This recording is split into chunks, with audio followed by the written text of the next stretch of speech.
Bab 1121 membuat malaikat jatuh-jatuh bagian 2. Penyangkalan, jika Anda tidak nyaman dengan pemerkosaan, silakan lewati bagian ini.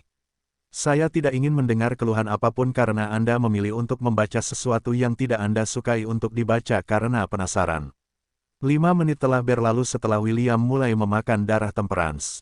Jejak samar keilahiannya berputar di dalam tubuh William saat dia meminum darahnya dengan santai. Setelah kenyang, dia menarik kembali tanpa menutup lukanya. Dia menyaksikan darah hangatnya mengalir keluar dari 2 luka tusukan yang dia buat dengan senyum puas. Half-elf itu kemudian mengangkat kepalanya untuk melihat bahwa bola penyumbat mulut yang ada di mulutnya menetes dengan air liurnya.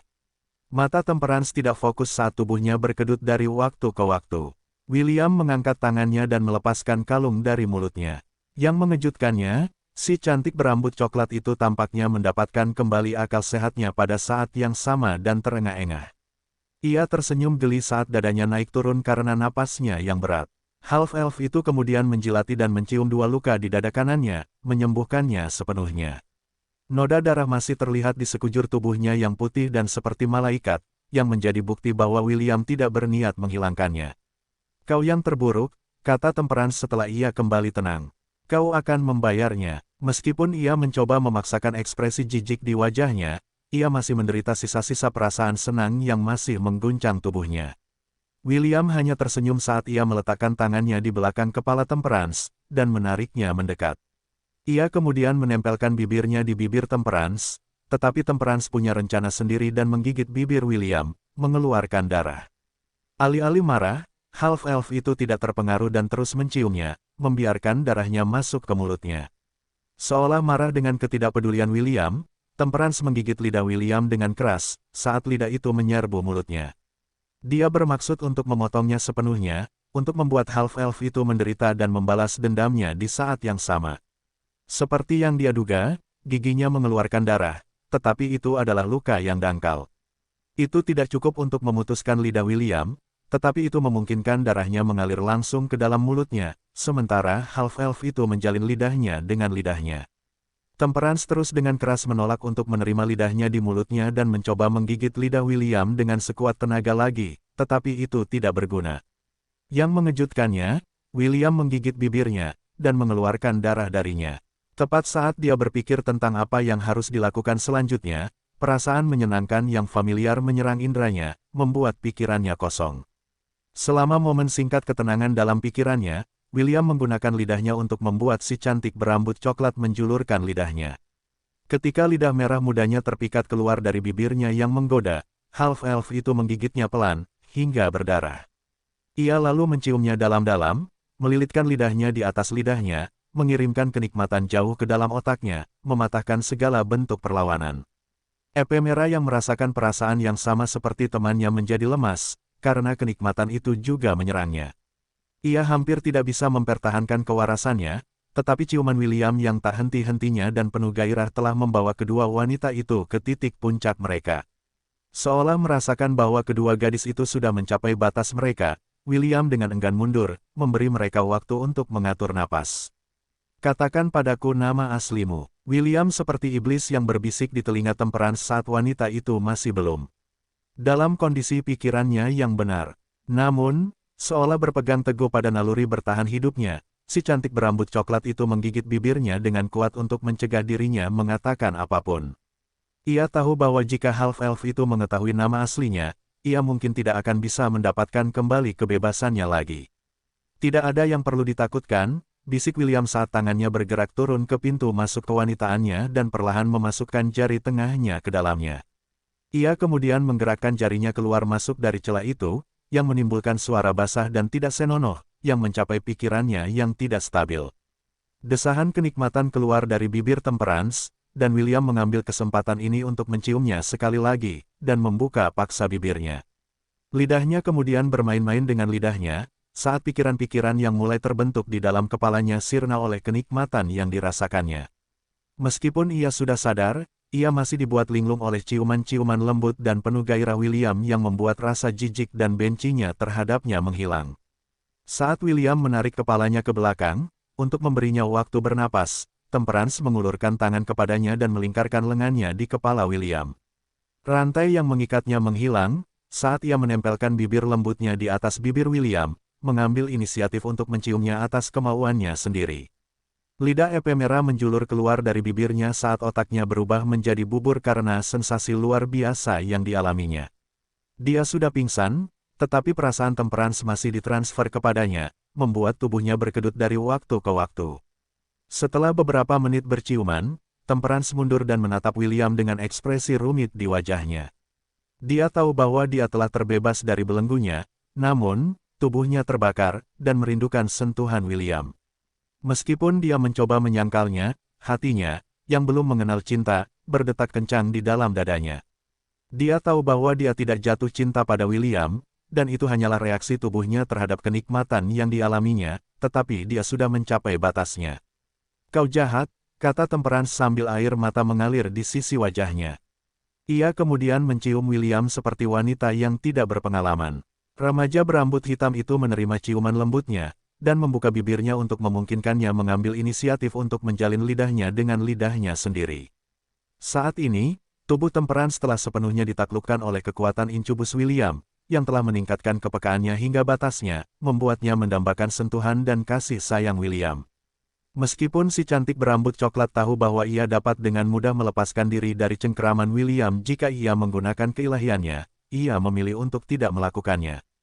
Ini adalah pertama kalinya dalam hidupnya ia merasa begitu baik, dan memutuskan untuk mengeksplorasi perasaan ini sedikit.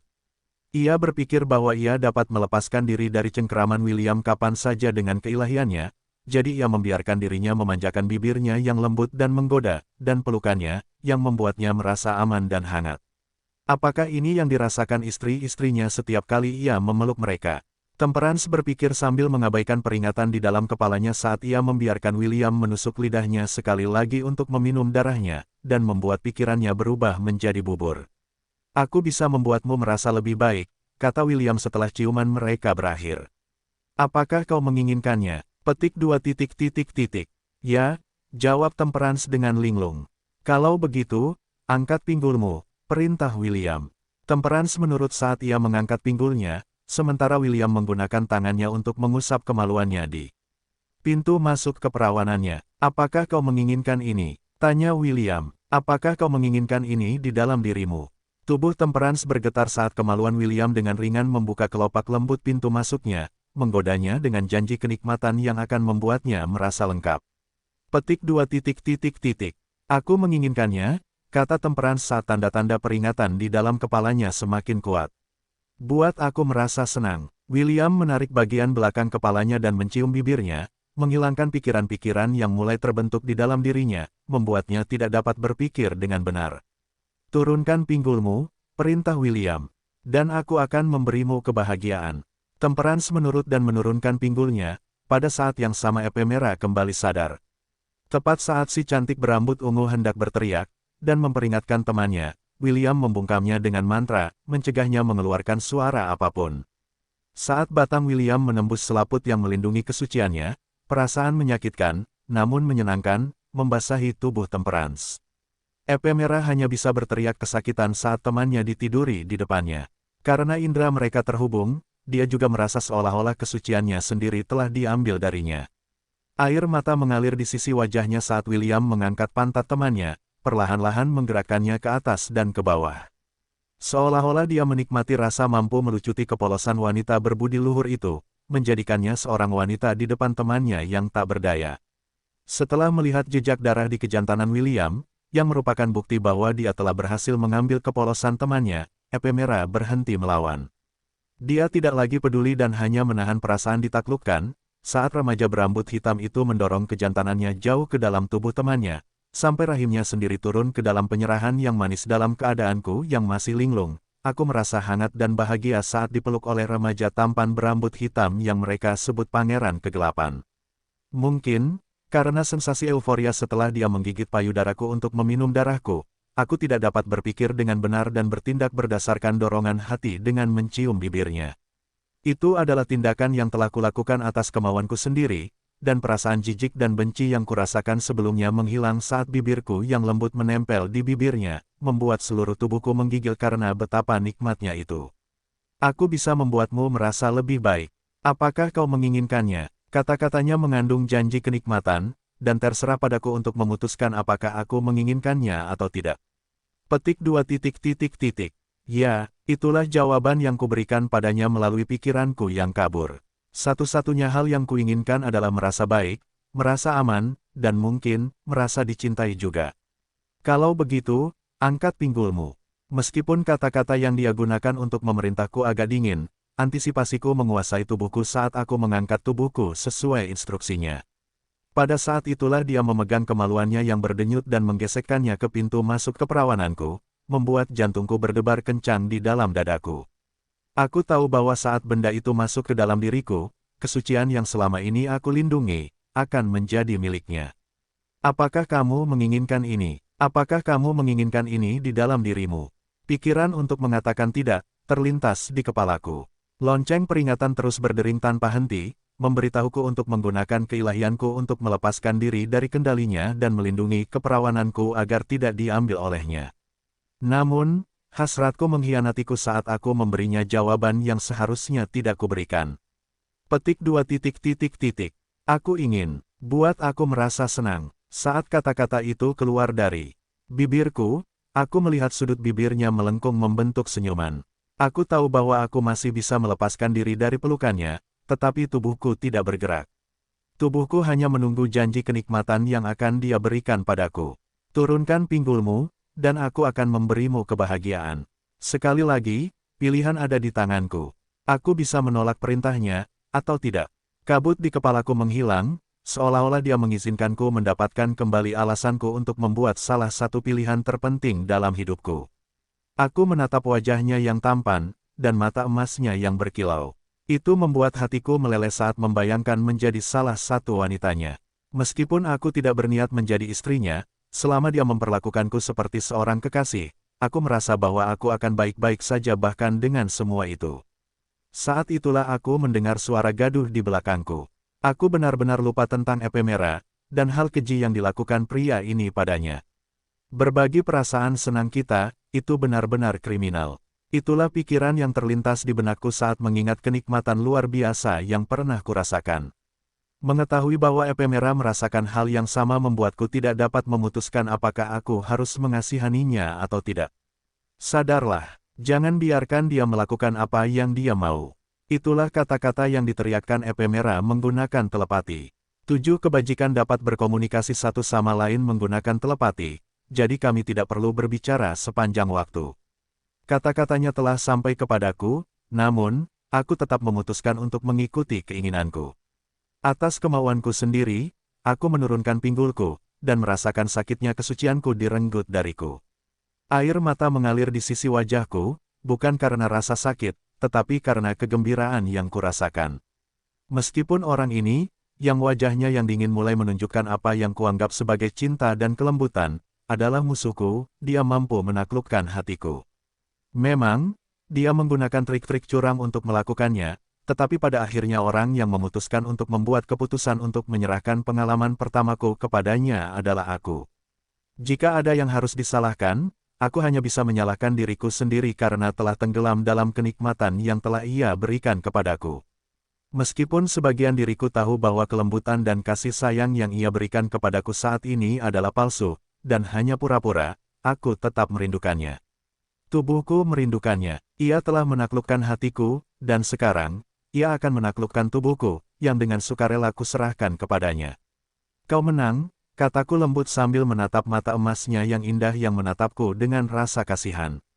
Kupikir aku akan melihat jejak kemenangan, kesombongan, atau penghinaan di matanya setelah membuatku tunduk kepadanya atas kemauanku sendiri. Namun, aku tidak melihatnya. Yang kulihat hanyalah rasa kasihan, dan bahkan sedikit permintaan maaf. Yang mengejutkanku, setetes air mata mengalir di sisi wajahnya. Aku tidak menyangka bahwa ia akan meneteskan air mata demi aku, tetapi ternyata ia melakukannya. Mungkin, itulah satu-satunya emosi nyata yang telah ditunjukkannya kepadaku hingga saat ini, dan itu membuat hatiku sakit, mengetahui bahwa meskipun dia adalah musuhku, dia tetap merasa sedih demi aku. Tidak bagus. Aku jatuh cinta padanya. Itulah pikiran yang terlintas di kepalaku saat aku menggunakan bibirku untuk mencium air mata yang telah menetes demi aku. Rasanya sedikit asin, tetapi aku juga merasakan kemanisan di dalam hatiku yang belum pernah kurasakan sebelumnya. Saat itulah aku merasakan tangannya yang kuat memegang pantatku dan perlahan-lahan menggerakkannya ke atas dan ke bawah. Dengan setiap dorongan, kejantanannya yang keras dan berdenyut mengirimkan getaran ke tulang belakangku. Rasa sakit itu perlahan memudar, dan digantikan oleh kenikmatan yang jauh melampaui perasaan saat darahku diminum olehnya. Apakah masih sakit? Pangeran bertanya kepadaku dengan lembut. Sikapnya telah berubah drastis setelah aku mencium air matanya. Dia berbicara kepadaku dengan suara yang tidak lagi mengandung kelembutan dan kasih sayang. Suara dingin itu membuat hatiku bergetar.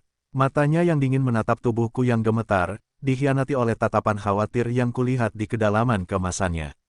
Alih-alih menjawab, aku melingkarkan tanganku di lehernya dan menciumnya. Kali ini, dia membalas ciumanku, dan lidah kami saling bertautan.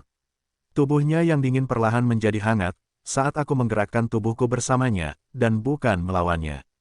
Dia tidak pernah meningkatkan kecepatan bagaimana dia mendorong anggotanya ke dalam diriku.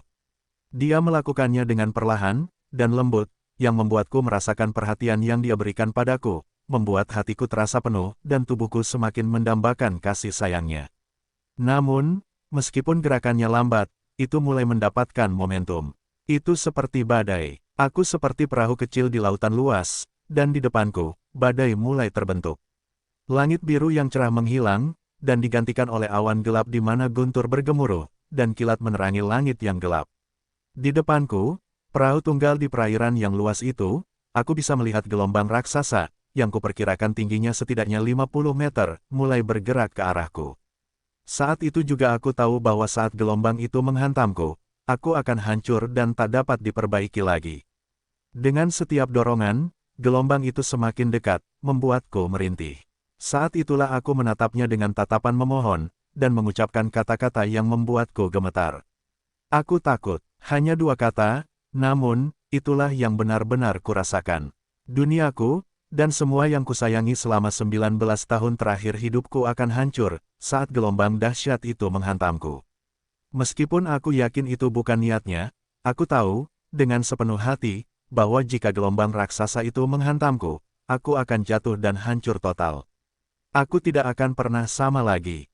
Kupikir dia akan mengabaikanku, dan melihatku hancur karena kenikmatan yang menumpuk yang telah dibangunnya dengan mendorong kejantanannya di dalamku, membentuk bagian dalamku sesuai bentuknya. Tapi, dia tidak melakukan itu. Dia berhenti bergerak, dan menepuk kepalaku dengan lembut. Aku bisa merasakan ujung kemaluannya, mencium pintu rahimku, dan rahimku, menciumnya kembali, bukan karena cinta, tetapi karena merindukan janji yang masih belum terpenuhi. Dia tidak mengatakan apa-apa, dan hanya memelukku dengan erat dan hangat. Gelombang raksasa di hadapanku, membeku sepenuhnya, seolah-olah waktu telah berhenti. Itu masih ada di sana, tetapi untuk saat ini, aku aman. Setetes air mata mengalir di sisi wajahku, diikuti oleh yang lain. Segera, seolah-olah ada sesuatu yang putus di dalam diriku, air mataku turun sepenuhnya.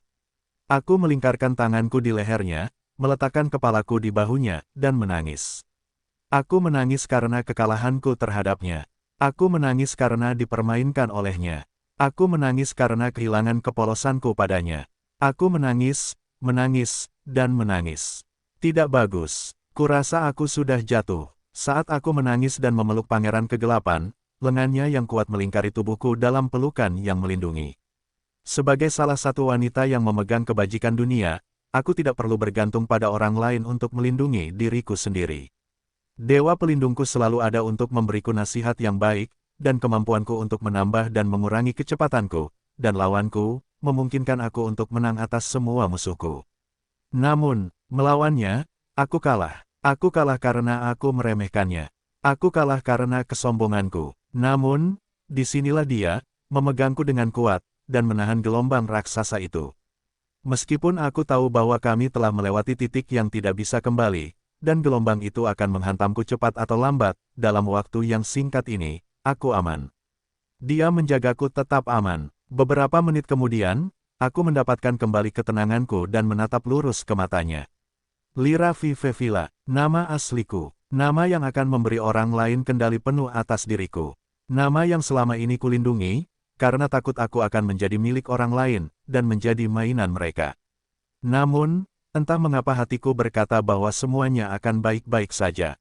Hatiku berkata bahwa namaku aman bersamanya. Aku aman bersamanya. Dengan sentuhan penuh kelembutan, dia membelai sisi wajahku dan memberiku ciuman penuh kasih. Saat ciuman itu berakhir, dia menatapku dan berkata dengan mata penuh kehangatan. Lira, kumohon, terimalah aku. Petik 2 titik titik titik. Seolah menjawab perasaannya, pintu rahimku yang saat ini mencium ujung kejantanannya terbuka. Dia tidak lagi takut dengan apa yang akan datang, dan bahkan menyambutnya dengan tangan terbuka. Saat aku bersandar di tubuhnya, dengan lengannya yang kuat di sekitarku. Aku tahu bahwa bahkan jika ombak menerjang, aku akan aman. Dia akan menjagaku tetap aman. Seperti yang kuduga, ombak raksasa di depanku bergerak sekali lagi. Ia menerjang dengan kekuatan yang akan menghancurkan apapun dan semua yang ada di jalurnya. Pada saat itulah aku merasakan sensasi panas dan terbakar meledak di dalam rahimku, membuatku merasa seolah-olah aku akan meleleh dari dalam keluar. Segala sesuatu di sekitarku menjadi putih. Pikiranku kosong saat dia melepaskan benihnya di dalam diriku.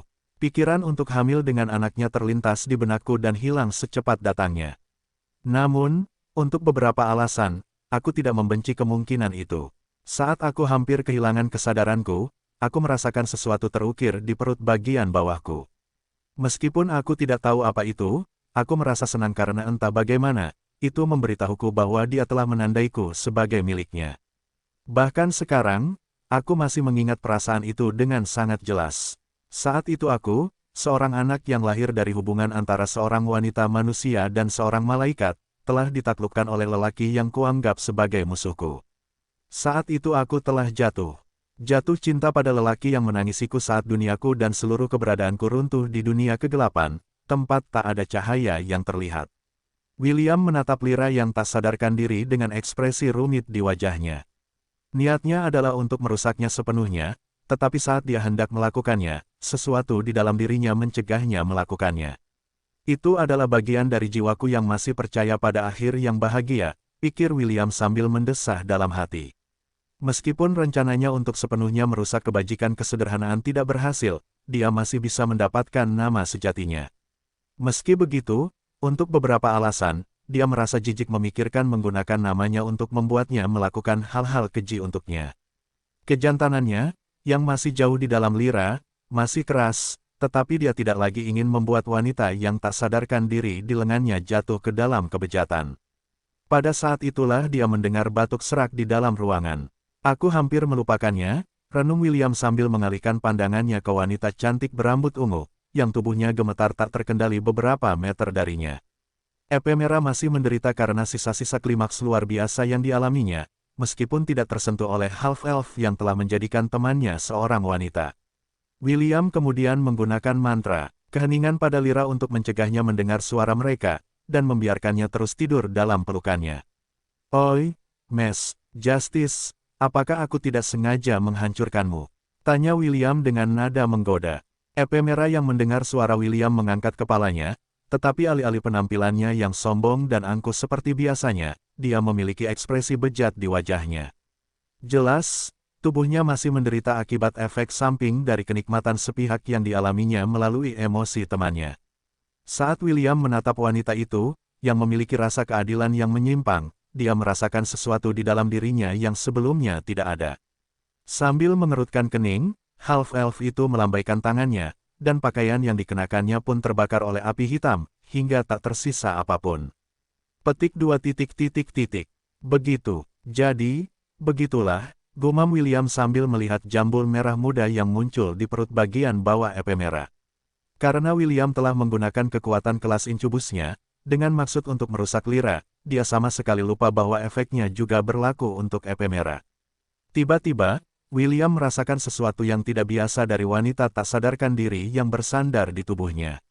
Remaja berambut hitam itu memegang bahu Lira dan dengan lembut mendorongnya ke belakang untuk melihat apa yang terjadi padanya. Seketika, dia melihat sesuatu yang bersinar keemasan di tengah dadanya. Beberapa detik kemudian, sekuntum bunga emas kecil muncul di depannya, dan terbang menuju permata obsidian hitam di dada William dan diserap sepenuhnya. Sebelum William sempat bertanya-tanya apa yang sedang terjadi, sebuah pesan pemberitahuan muncul di halaman statusnya. Tanda pisah tanda hubung. Anda telah menerima sebuah fragmen keilahian dari kebajikan Temperance. Sekarang Anda akan dapat menggunakan kemampuan Exit Break. Kurang dari Exit Break lebih besar dari memungkinkan Anda untuk meningkatkan kecepatan normal Anda hingga 500%. Memungkinkan Anda untuk mengurangi kecepatan musuh Anda hingga 500%. Tanda pisah tanda hubung tanda hubung. Setelah bertanya kepada Optimus tentang skill tersebut, sistem memberitahunya bahwa sekarang ia dapat meningkatkan kecepatan tubuhnya secara keseluruhan. Baik itu kecepatan gerakan atau kecepatan serangan, ia dapat meningkatkannya hingga 500% yang sungguh luar biasa. Tidak hanya itu, ia dapat memanipulasi kecepatan musuhnya, membuat mereka bergerak lebih lambat dari biasanya. Ini sangat penting selama pertempuran, dan akan benar-benar mengejutkan musuhnya. Terima kasih, Lyra, kata William lembut sambil mengecup kepala Lyra sebelum membiarkannya bersandar di tubuhnya. Aku akan menggunakan fragmen keilahianmu dengan baik. Dia juga memperhatikan jambul merah muda di perut bagian bawah Lyra sebelumnya, yang merupakan bukti bahwa dia telah menyerahkan tubuhnya untuk kenikmatan yang diberikan William padanya. Optimus, apakah kamu tahu mengapa ini terjadi? Remaja berambut hitam itu tidak tahu mengapa dia menerima sebagian dari keilahian Lyra, dan ingin bertanya kepada Optimus apakah dia tahu alasan dari apa yang baru saja terjadi. Kurang dari aku punya firasat, tetapi aku tidak punya cukup bukti untuk mendukungnya. Lebih besar dari, katakan padaku apa yang kamu pikirkan, William mendesak sistem untuk berbagi wawasannya tentang apa yang telah terjadi sebelumnya. Kurang dari kurasa ini mirip dengan caramu mendaftarkan istrimu sebagai anggota familia. Karena kamu telah mendaftarkan mereka sebagai wanita, kamu dapat bergabung dengan mereka dan menggunakan kekuatan mereka sebagai milikmu. Kurasa apa yang terjadi sebelumnya adalah kasus yang serupa. Satu-satunya perbedaan adalah kamu tidak menganggap Lyra sebagai salah satu istrimu. Karena itu, dia secara tidak sadar berbagi sebagian dari keilahiannya denganmu, yang memungkinkanmu untuk menggunakan kekuatannya kapan saja. Perhatikan bahwa itu hanyalah sebagian dari keilahiannya, yang memungkinkan Anda menggunakan 1/10 dari kekuatan penuhnya. Tanpa kemampuan Anda untuk melanggar aturan, Anda akan jatuh ke dalam serangan diam-diamnya saat itu. Meskipun dia tidak memiliki kekuatan untuk menghentikan waktu, kemampuannya memiliki efek yang sama, dan sangat mematikan bagi musuh-musuhnya. Lebih besar dari, William mengangguk sambil membelai lembut gadis yang tak sadarkan diri itu dalam pelukannya sebelum mengalihkan perhatiannya pada Epemera, yang tampaknya tinggal selangkah lagi untuk hancur total. Meskipun masih perawan, lambang di tubuhnya adalah bukti bahwa dia telah jatuh dari kudanya yang tinggi, dan sepenuhnya berada di bawah belas kasihan William. William melambaikan tangannya dan rantai yang mengikat Epemera menghilang, memungkinkan dia berdiri, meskipun dengan gemetar, dengan kedua kakinya sendiri. Si cantik berambut ungu itu kemudian perlahan berjalan ke arah William, sementara William menatapnya dengan tatapan acuh tak acuh. Ketika dia hanya berjarak 1 meter darinya, dia berlutut dan menatapnya dengan tatapan memohon. Jangan khawatir, kata William dingin. Aku adalah seseorang yang melihat gambaran yang lebih besar. Kau dapat mempertahankan status perawanmu, dan kau akan diizinkan untuk kembali ke Holy Order. Namun, lain kali kau dan saudarimu menentangku, aku tidak akan menunjukkan belas kasihan. Apakah aku sudah menjelaskannya dengan jelas? Epemera menganggukkan kepalanya saat air mata mengalir di matanya. Kecemasan dan ketakutannya telah hilang setelah mendapatkan pengampunan William. Kumohon, aku tidak bisa. Epemera memohon saat dia menyentuh lutut William. Tubuhnya masih terbakar, dan dia perlu menemukan pelepasan. Kumohon, William mengerutkan kening, tetapi tetap memutuskan untuk mengasihaninya. Dia telah menyatakan bahwa dia tidak akan mengambilnya, dan dia bermaksud untuk menepati janjinya. Remaja berambut hitam itu tahu bahwa jiwanya yang masih murni telah menghabiskan sedikit kekuatannya untuk menghentikannya merusak Lyra. Karena itu masalahnya, dia akan menghormati keinginannya dan membiarkan kedua gadis itu pergi, sehingga mereka dapat kembali ke Ordo Suci. Perang melawan Felix masih belum dimulai. Mempertahankan kebajikan di pihaknya hanya akan melemahkan perlawanan terhadap pasukan iblis. William masih memiliki banyak hal yang harus dilakukan, dan dia membutuhkan waktu untuk mencapai tujuannya. Untuk saat ini, dia lebih dari senang untuk membiarkan Istana Cahaya melawan pewaris kegelapan. Agar mereka dapat melawan invasi, mereka membutuhkan Lyra dan Epemera di sisi mereka, jadi William bersedia membiarkan mereka pergi demi gambaran yang lebih besar. Remaja berambut hitam itu mengangkat pinggul Lyra, memungkinkannya untuk menarik kejantanannya keluar dari dalam dirinya. Mungkin karena keinginan Lyra, benih William tidak tumpah dari rahimnya, dan tetap di tempatnya. Napas Ephemera menjadi terengah-engah ketika dia melihat hal yang bertanggung jawab untuk mengambil kepolosan temannya. Itu masih ditutupi dengan benih William, dan darah dari Lyra yang telah gugur. Meski begitu, Ephemera tidak peduli. Dia mengulurkan tangan untuk memegangnya dengan erat di tangan kanannya, sebelum menundukkan kepalanya untuk menciumnya. Si cantik berambut ungu, serta temannya, Lyra, belum pernah mencium seorang pria sebelumnya. Namun, keduanya telah memberikan ciuman pertama mereka pada benda yang saat ini ada di tangannya. Sama seperti seorang ksatria, mencium tangan penguasanya sebagai tanda kesetiaan, Ephemera melakukan hal yang sama. Bibirnya yang lembut dan menggoda menekan ujung kejantanan William, memberinya ciuman yang panjang dan bertahan lama. Tiba-tiba, cahaya keemasan terlihat di tengah dadanya. Tidak lama kemudian, sekuntum bunga emas kecil mekar dan terbang menuju permata hitam di dada William, sama seperti yang terjadi pada bunga yang diberikan Lyra, bunga emas itu terserap seluruhnya. Ephemera dengan sukarela membagi sebagian keilahiannya kepada William sebagai tanda kesetiaannya, sekaligus penghargaan atas kebebasan yang telah diberikan William kepadanya dan sahabatnya, Lyra. Ketika ciumannya berakhir, William mengulurkan tangannya ke arahnya. Ephemera menerimanya, dan dia ditarik ke atas, dan diizinkan duduk di samping William di singgasananya. Si cantik berambut ungu itu kemudian melingkarkan lengannya di sekitar William, juga sahabatnya yang tak sadarkan diri sebelum menutup matanya. Dia telah mencapai batasnya baik secara fisik, emosional, maupun spiritual. Beberapa detik kemudian, dia tertidur. William melirik kedua wanita cantik yang kini duduk di sisi kiri dan kanannya, dengan kedua lengan mereka melingkarinya. Meskipun dia tidak berniat menikahi salah satu dari mereka, dia tidak lagi memperlakukan mereka sebagai musuhnya. Dari balik kegelapan kuil 10.000 dewa, desahan keluar dari bibir Dewi Primordial. Ini bukanlah pemandangan yang ingin dia lihat. Apa yang dia bayangkan adalah kedua kebajikan itu jatuh ke dalam kebejatan dan menggoyangkan pinggul mereka saat mereka membuang martabat dan harga diri mereka. Dia ingin mereka menjadi budak William, dan membiarkannya berdiri di atas dunia, membuat mereka yang berada di bawah kakinya gemetar di hadapannya. Kurasa, tidak bisa jatuh sepenuhnya ke dalam kegelapan membuatnya bisa mempertahankan sedikit hatinya, gumam Dewi Primordial. William telah kehilangan separuh jiwanya, jadi separuh ini dipenuhi dengan kekuatan kegelapan, yang menstabilkan tubuhnya, dan memengaruhi pola pikirnya. Kegelapan mampu merusak lebih jauh bagian jiwa William yang tersisa, sementara separuh lainnya telah berlindung di dalam lonceng perak yang ditinggalkan Amalthea. Ini mencegah kerusakan lebih lanjut, memungkinkan William untuk mempertahankan seperempat jiwanya. Tetap saja, ini adalah hasil yang memuaskan, kata Dewi Primordial sambil tersenyum. Meskipun aku tidak mau mengakuinya, aku suka dia memiliki sedikit kebaikan yang tersisa di dalam dirinya. Dewi Primordial mendesah saat dia mengingat ketika dia turun ke tubuh avatarnya. Dia telah memeluk William saat itu, dan rasa jiwanya semanis yang dia bayangkan.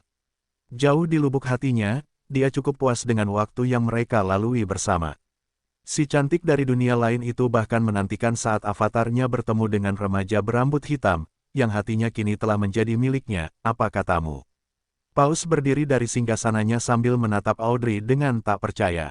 Pasukan elit yang kita kirim untuk menangkap bidat itu telah disingkirkan, Temperance dan Justice telah ditangkap, dan 4 dewa telah disegel. Tanya Paus sambil memegang tongkat kerajaannya dengan erat. Bagaimana mungkin? Audrey hanya bisa tersenyum kecut karena pada awalnya, dia memiliki pendapat yang sama dengan Paus. Dengan Virtues, pasukan elit, dan 4 dewa, Pangeran Kegelapan seharusnya tidak memiliki kesempatan. Sayangnya, kenyataan berbeda. Temperance, yang kemampuannya dapat membuat musuhnya bergerak selambat siput, dikalahkan. Justice, yang kekuatannya semakin kuat semakin dia percaya bahwa apa yang dia lakukan demi keadilan juga dikalahkan. Audrey, yang memegang Virtue of Fortitude yang memiliki kekuatan untuk mengatasi kesulitan apapun, juga tidak berdaya. Dia tidak memiliki kesempatan untuk menggunakan kebajikannya karena dia tahu itu sia-sia. Karena kemampuan Temperance tidak berfungsi, kekuatannya sendiri tidak akan berarti apa-apa di hadapan remaja berambut hitam yang senyum jahatnya masih teringat dalam ingatannya. Setelah menggertakkan giginya karena marah, Paus sekali lagi duduk di singgasananya. Dia tahu bahwa Audrey tidak akan berbohong kepadanya karena dia kembali sendirian. Bahkan hubungan Paus dengan para demigod telah terputus, membuktikan bahwa mereka berada di tempat di mana kekuatannya tidak dapat menjangkau mereka. Setelah beberapa menit, wanita parubaya itu menghela napas dalam-dalam sebelum melirik ke arah kebajikan lainnya yang hadir di ruang singgasana. Dia telah mengumpulkan mereka di sini sehingga mereka dapat mendengar laporan Audrey dan mengetahui nasib yang telah menimpa saudara perempuan mereka. Celeste mengerutkan kening ketika dia mendengar laporan Audrey. Dia tidak menyadari bahwa Paus telah mengirim dekrit untuk menangkapnya. Jika dia sudah ada di sana sebelum perintah itu diberikan, dia pasti sudah melakukan segala cara untuk menghentikan Paus melakukan kesalahan besar. Celeste, kau bersama orang sesat itu selama beberapa hari, benar kan? Tanya Paus. Celeste mengangguk. Ya, benarkah kau adalah pengantin pilihannya? Ya, para wanita di dalam ruang singgasana menatap Celeste dengan heran. Mereka semua kemudian tanpa sadar menatap perutnya, memikirkan hal yang sama. Peri cantik itu telah tinggal bersama William selama beberapa hari. Bukan tidak mungkin bagi William untuk mengambilnya dengan paksa, karena pengantin kegelapan itu tidak memiliki kekuatan untuk melawan tuannya. Dia tidak mengambil kesucianku, jawab Celeste. Jika dia melakukannya, aku tidak akan bisa memasuki ruang singgasana ini karena aku akan kehilangan keilahianku padanya. Paus menganggukkan kepalanya tanda setuju dengan kata-katanya. Ruang tahta dilindungi oleh segel khusus. Hanya Paus yang berkuasa dan 7 kebajikan yang dapat memasuki domain ini. Tidak seorang pun, bahkan pewaris dan pangeran kegelapan sendiri yang dapat melangkahkan kaki ke dalam tanah suci mereka. Bisakah kau memberitahuku mengapa dia tidak ditangkap? Tanya Paus saat ia mengalihkan perhatiannya kembali ke Audrey, yang saat ini berada di tengah ruangan. Pasukan yang kami kirim cukup untuk menghancurkan sebuah kekaisaran. Kalian semua adalah prajurit yang kompeten, jadi bagaimana misi ini bisa gagal? Rantai surga tidak dapat mengikat pangeran kegelapan, dan familiar Celeste yang ternoda, kata Audrey sambil melirik Celeste sekilas sebelum melanjutkan laporannya. Dia dengan santai memutuskan rantai itu seolah-olah terbuat dari kerupuk beras yang rapuh. Selain itu, kemampuan temperance tidak bekerja padanya. Audrey kemudian melaporkan semua yang terjadi tanpa menghilangkan apapun. Dia memberitahu semua orang tentang 2 dewa setengah dewa yang melindungi William, serta dewa semu yang muncul entah dari mana. Ketika Paus mendengar tentang dewa semu, alisnya berkerut karena Biron tidak memberitahu apapun tentang makhluk dengan kekuatan itu yang menjaga William. Jika dia tahu bahwa ada dewa semu yang menjaga anak laki-laki itu, dia akan mengirim salah satu dewa semu dari Ordo Suci untuk menghadapinya. Juga, Pangeran ingin menyampaikan beberapa kata kepadamu, kata Audrey dengan ekspresi rumit di wajahnya. Bicaralah, jawab Paus sambil menyipitkan matanya. Dia berkata, seorang gembala yang bijak pernah berkata, makan kotoran, bajingan, kata Audrey. Aku tidak tahu apa maksudnya, tapi kurasa itu adalah kata yang merendahkan. Sudut bibir Celeste dan Claire berkedut karena mereka cukup akrab dengan kata-kata ini. Chloe pernah bercerita tentang pispot yang dibawa William, dan mimpi buruk yang akan terjadi begitu dia mengaktifkan kode tersembunyinya. Peri cantik itu tanpa sadar menggigil membayangkan William menghadapi Paus dengan pispot itu di tangannya dan menenggelamkannya dalam kotoran malam.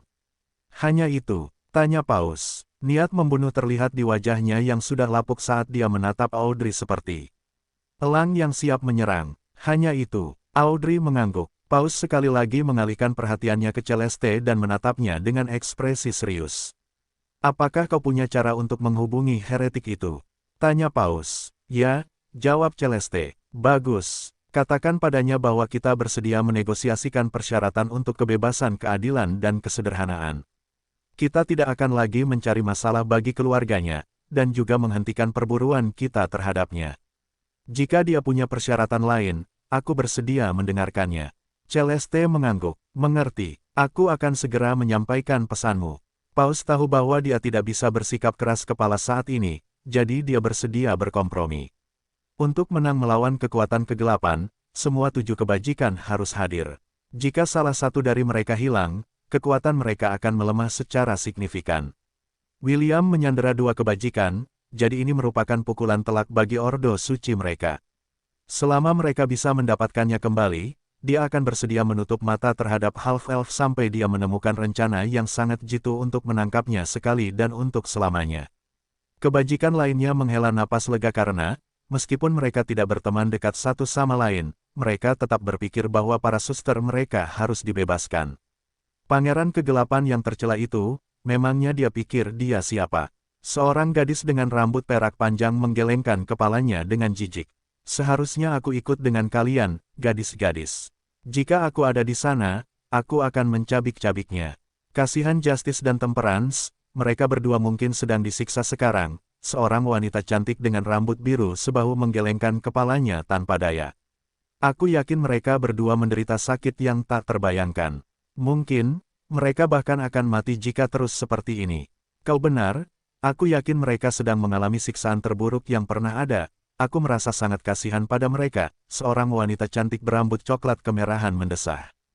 Aku hanya berharap mereka berdua tidak menangis sekarang. Tanda pisah tanda hubung. Tutup matamu, aku akan mencuci rambutmu sekarang. Petik 2. William menggunakan sihir air untuk menuangkan air ke kepala Lyra setelah dia selesai menggosoknya dengan sampo. Dia memastikan untuk membilasnya dengan benar saat tetesan air mengalir di rambutnya, dan ke tubuh malaikatnya yang bebas dari noda. Ephemera menyaksikan adegan ini saat dia berendam di bak mandi. Sehari setelah pengalaman melelahkan mereka, William memutuskan untuk membawa mereka ke vilanya di Thousand Beast Domain, sehingga mereka bisa mandi dan beristirahat dengan baik. Sekarang setelah dia tidak lagi memperlakukan mereka sebagai musuh, dia pikir akan baik-baik saja jika dia membiarkan mereka beristirahat selama sehari sebelum membiarkan mereka kembali ke Istana Cahaya tempat mereka seharusnya berada. Setelah tubuh Lyra dibersihkan dari ujung kepala sampai ujung kaki, William kemudian menuntunnya ke bak mandi agar ia bisa berendam dengan Ephemera.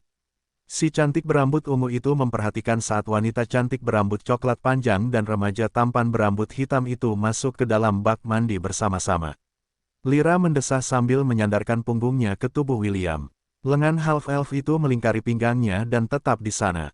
Di mata Ephemera, sahabatnya dan remaja berambut hitam itu seperti pasangan pengantin baru yang mandi bersama setelah bulan madu mereka. "Apakah masih sakit?" tanya William dengan nada dingin, namun, wanita cantik dalam pelukannya tersipu setelah mendengar sedikit nada khawatir dalam suaranya. "Tidak sakit lagi," jawab Lyra. "Tapi, entah kenapa, masih terasa geli. Rasanya seperti kau masih di dalam diriku." Beberapa kata terakhir diucapkan dengan suara yang hampir tak terdengar, tetapi berkat indera William yang sangat tajam, ia dapat mendengar semuanya. "Jangan khawatir," komentar William.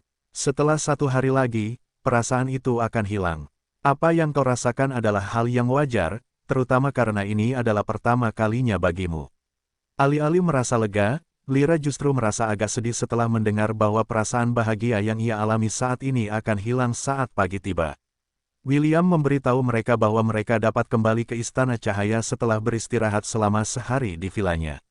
"Begitu," kata Lyra lembut sambil meletakkan tangan kanannya di atas tangan William yang berada di pusarnya. Ephemera merasakan pipinya memerah karena malu saat ia melihat temannya yang wajahnya seperti gadis yang sedang jatuh cinta. Si cantik berambut ungu itu tak kuasa menahan diri untuk mengingat bagaimana ia mandi sendiri, juga berendam sendiri, sementara Lyra mendapat perhatian penuh dari William. Jauh di dalam hatinya, ia ingin menyuarakan keluhan tentang perbedaan besar dalam perlakuan yang mereka berdua terima. Ia tahu bahwa jika William menginginkannya, Lyra, dan mungkin dirinya, akan mendapati diri mereka bertekuk lutut untuk melayaninya. Mereka tak akan menolak dan bahkan dengan senang hati akan membiarkan William melakukan apa yang ia mau dengan tubuh muda mereka yang bisa membuat pria manapun tergila-gila. Ephemera sudah mempersiapkan diri untuk perlakuan semacam ini setelah menerima jambul merah muda di perut bagian bawahnya. Ia sudah pasrah untuk disiksa sampai ia kehilangan kesadaran karena kenikmatan yang akan diberikan penculiknya. Namun, William tidak melakukan apapun. Satu-satunya hal yang dilakukannya adalah membawa mereka ke kamar mandi, dan membasuh tubuh temannya itu tanpa ada niatan bernafsu. Ephemera memperhatikan setiap gerakan William, dan tangannya tidak berlama-lama lebih lama dari yang seharusnya dilekuk tubuh Lyra, juga di bagian tubuh temannya tempat mereka berdua disatukan beberapa jam yang lalu. Melihat ekspresi sedih temannya dan tangan yang memegang tangan William, Ephemera menyuarakan pikirannya dengan lantang. Kau bilang akan membiarkan kami pergi, kan? Tanya Ephemera. Ya, jawab William tanpa repot-repot menatapnya. Matanya terpejam saat ia membiarkan Lyra menggunakan tangannya untuk membelai lembut jambul merah muda yang muncul di tubuhnya. Kenapa? Tanya Ephemera. Jika kau tidak melepaskan kami, Holy Order akan berpikir dua kali sebelum menargetkanmu lagi. Jika kau mengembalikan kami, kau akan kehilangan keuntungan apapun yang kau miliki. Kau bahkan tidak meminta tebusan atau syarat apapun untuk pembebasan kami. Lyra mendengarkan temannya, wajahnya memerah. Entah mengapa, jambul merah muda di perut bawahnya mulai bersinar, saat William membelainya dengan tangan Lyra. Rasa geli yang sebelumnya dia rasakan di dalam tubuhnya sedikit meningkat, saat jambul itu bersinar samar di dalam air. Karena, aku yang lain menginginkannya, jawab William dengan nada acuh tak acuh. Lyra, jika kau terus seperti ini, tubuhmu akan menjadi panas. Tolong, tenanglah sedikit. Remaja berambut hitam itu kemudian menggerakkan tangannya kembali dan meletakkannya di atas pusar Lyra. Jambul yang sebelumnya bersinar samar meredup hingga kembali ke tampilan normalnya. Wajah Lyra menjadi sedikit lebih merah setelah ditegur oleh pria pertamanya. Wajah Ephemera juga memerah setelah mendengar kata-kata William. Lyra, kau telah banyak berubah, pikir Ephemera sambil menatap temannya, yang telah berbalik dan membenamkan wajahnya di dada William, seolah mencoba mencegah Ephemera untuk melihatnya. Setelah menatap temannya selama setengah menit, Ephemera dengan paksa mengalihkan pandangannya dan menatap half-elf yang baru saja membuka matanya. Dia menyaksikan dengan iri saat remaja berambut hitam itu mencium kening Lyra, saat dia sekali lagi melingkarkan lengannya di sekelilingnya dalam pelukan protektif. Tidak adil, pikir Ephemera. Tapi, begitu dia merasa iri dan cemburu pada temannya, getaran menjalar di tulang punggungnya saat dia menyadari sesuatu.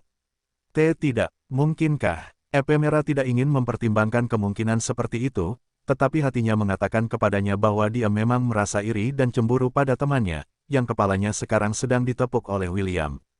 Si cantik berambut ungu merasakan sakit di dadanya, saat dia melihat tangan William yang menepuk kepala temannya dengan penuh kerinduan. Untuk sesaat, dia berharap bahwa orang yang dipedulikannya adalah dia, dan bukan temannya. Lyra pada saat itulah, belenggu terakhir yang mengikat hati Ephemera hancur berkeping-keping. Dia tidak lagi memandang William sebagai musuh, tetapi pria yang diinginkannya. Dia tidak tahu bahwa kebajikannya, yang mewakili keadilan, perlahan-lahan berubah menjadi keadilan William sendiri. Kemampuan Ephemera terikat pada keyakinan yang dia pegang di dalam hatinya. Jika hatinya goyah, kekuatan yang bisa dia lepaskan juga akan berkurang, membuat keilahiannya lebih lemah dari biasanya. Tidakkah kau akan mempertimbangkannya kembali?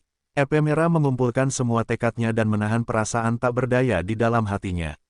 Selama kami bersamamu, Ordo Suci tidak akan lagi menargetkanmu dan keluargamu. Aku tidak takut pada Ordo Suci, jawab William dengan cepat. Jika kebajikan lainnya datang, aku akan membuat mereka mengerti kebodohan tindakan mereka. Apa kau akan melakukan hal yang sama kepada mereka, seperti yang kau lakukan kepada Lyra? Tidak, aku akan melakukan hal yang lebih buruk. Awalnya aku berencana untuk merusakmu dan Lyra, dan membuat kalian berdua jatuh ke dalam kegelapan.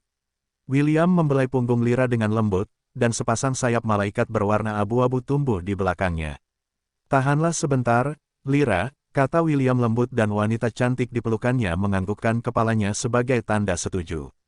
Remaja berambut hitam itu kemudian mencabut sehelai bulu dari sayap Lyra dan menunjukkannya kepada Ephemera.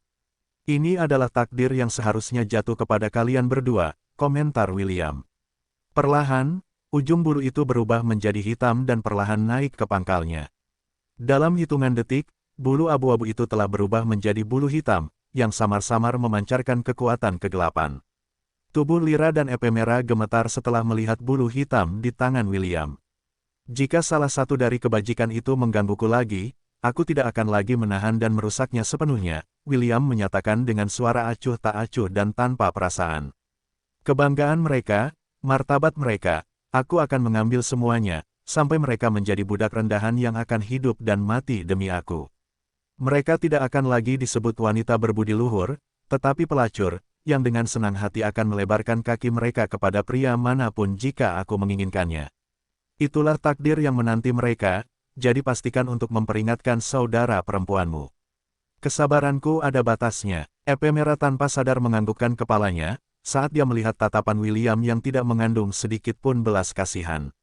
Seolah menyadari bahwa kecantikan malaikat di lengannya gemetar ketakutan, William membisikkan permintaan maaf ke telinga Lyra dan memeluknya erat, hingga tubuhnya berhenti gemetar. Epemera menggigit bibirnya, saat ia berdiri dari bak mandi. Tetesan air meluncur turun ke tubuhnya yang montok, saat ia menelanjanginya agar William melihatnya. Jika dulu, ia tidak akan berani memperlihatkan tubuhnya kepada pria manapun, apalagi kepada musuhnya. Namun saat ini, ia tidak peduli. Lagi, ia telah mencapai batasnya. Si cantik berambut ungu itu kemudian berjalan ke arah William dan menggunakan tangan kanannya untuk menangkup wajahnya. Tidak adil, kata Epemera lembut sambil menundukkan kepalanya. Kau tidak adil. Saat bibir lembutnya menempel di bibir William, Epemera tidak lagi menyangkal kenyataan bahwa ia telah jatuh.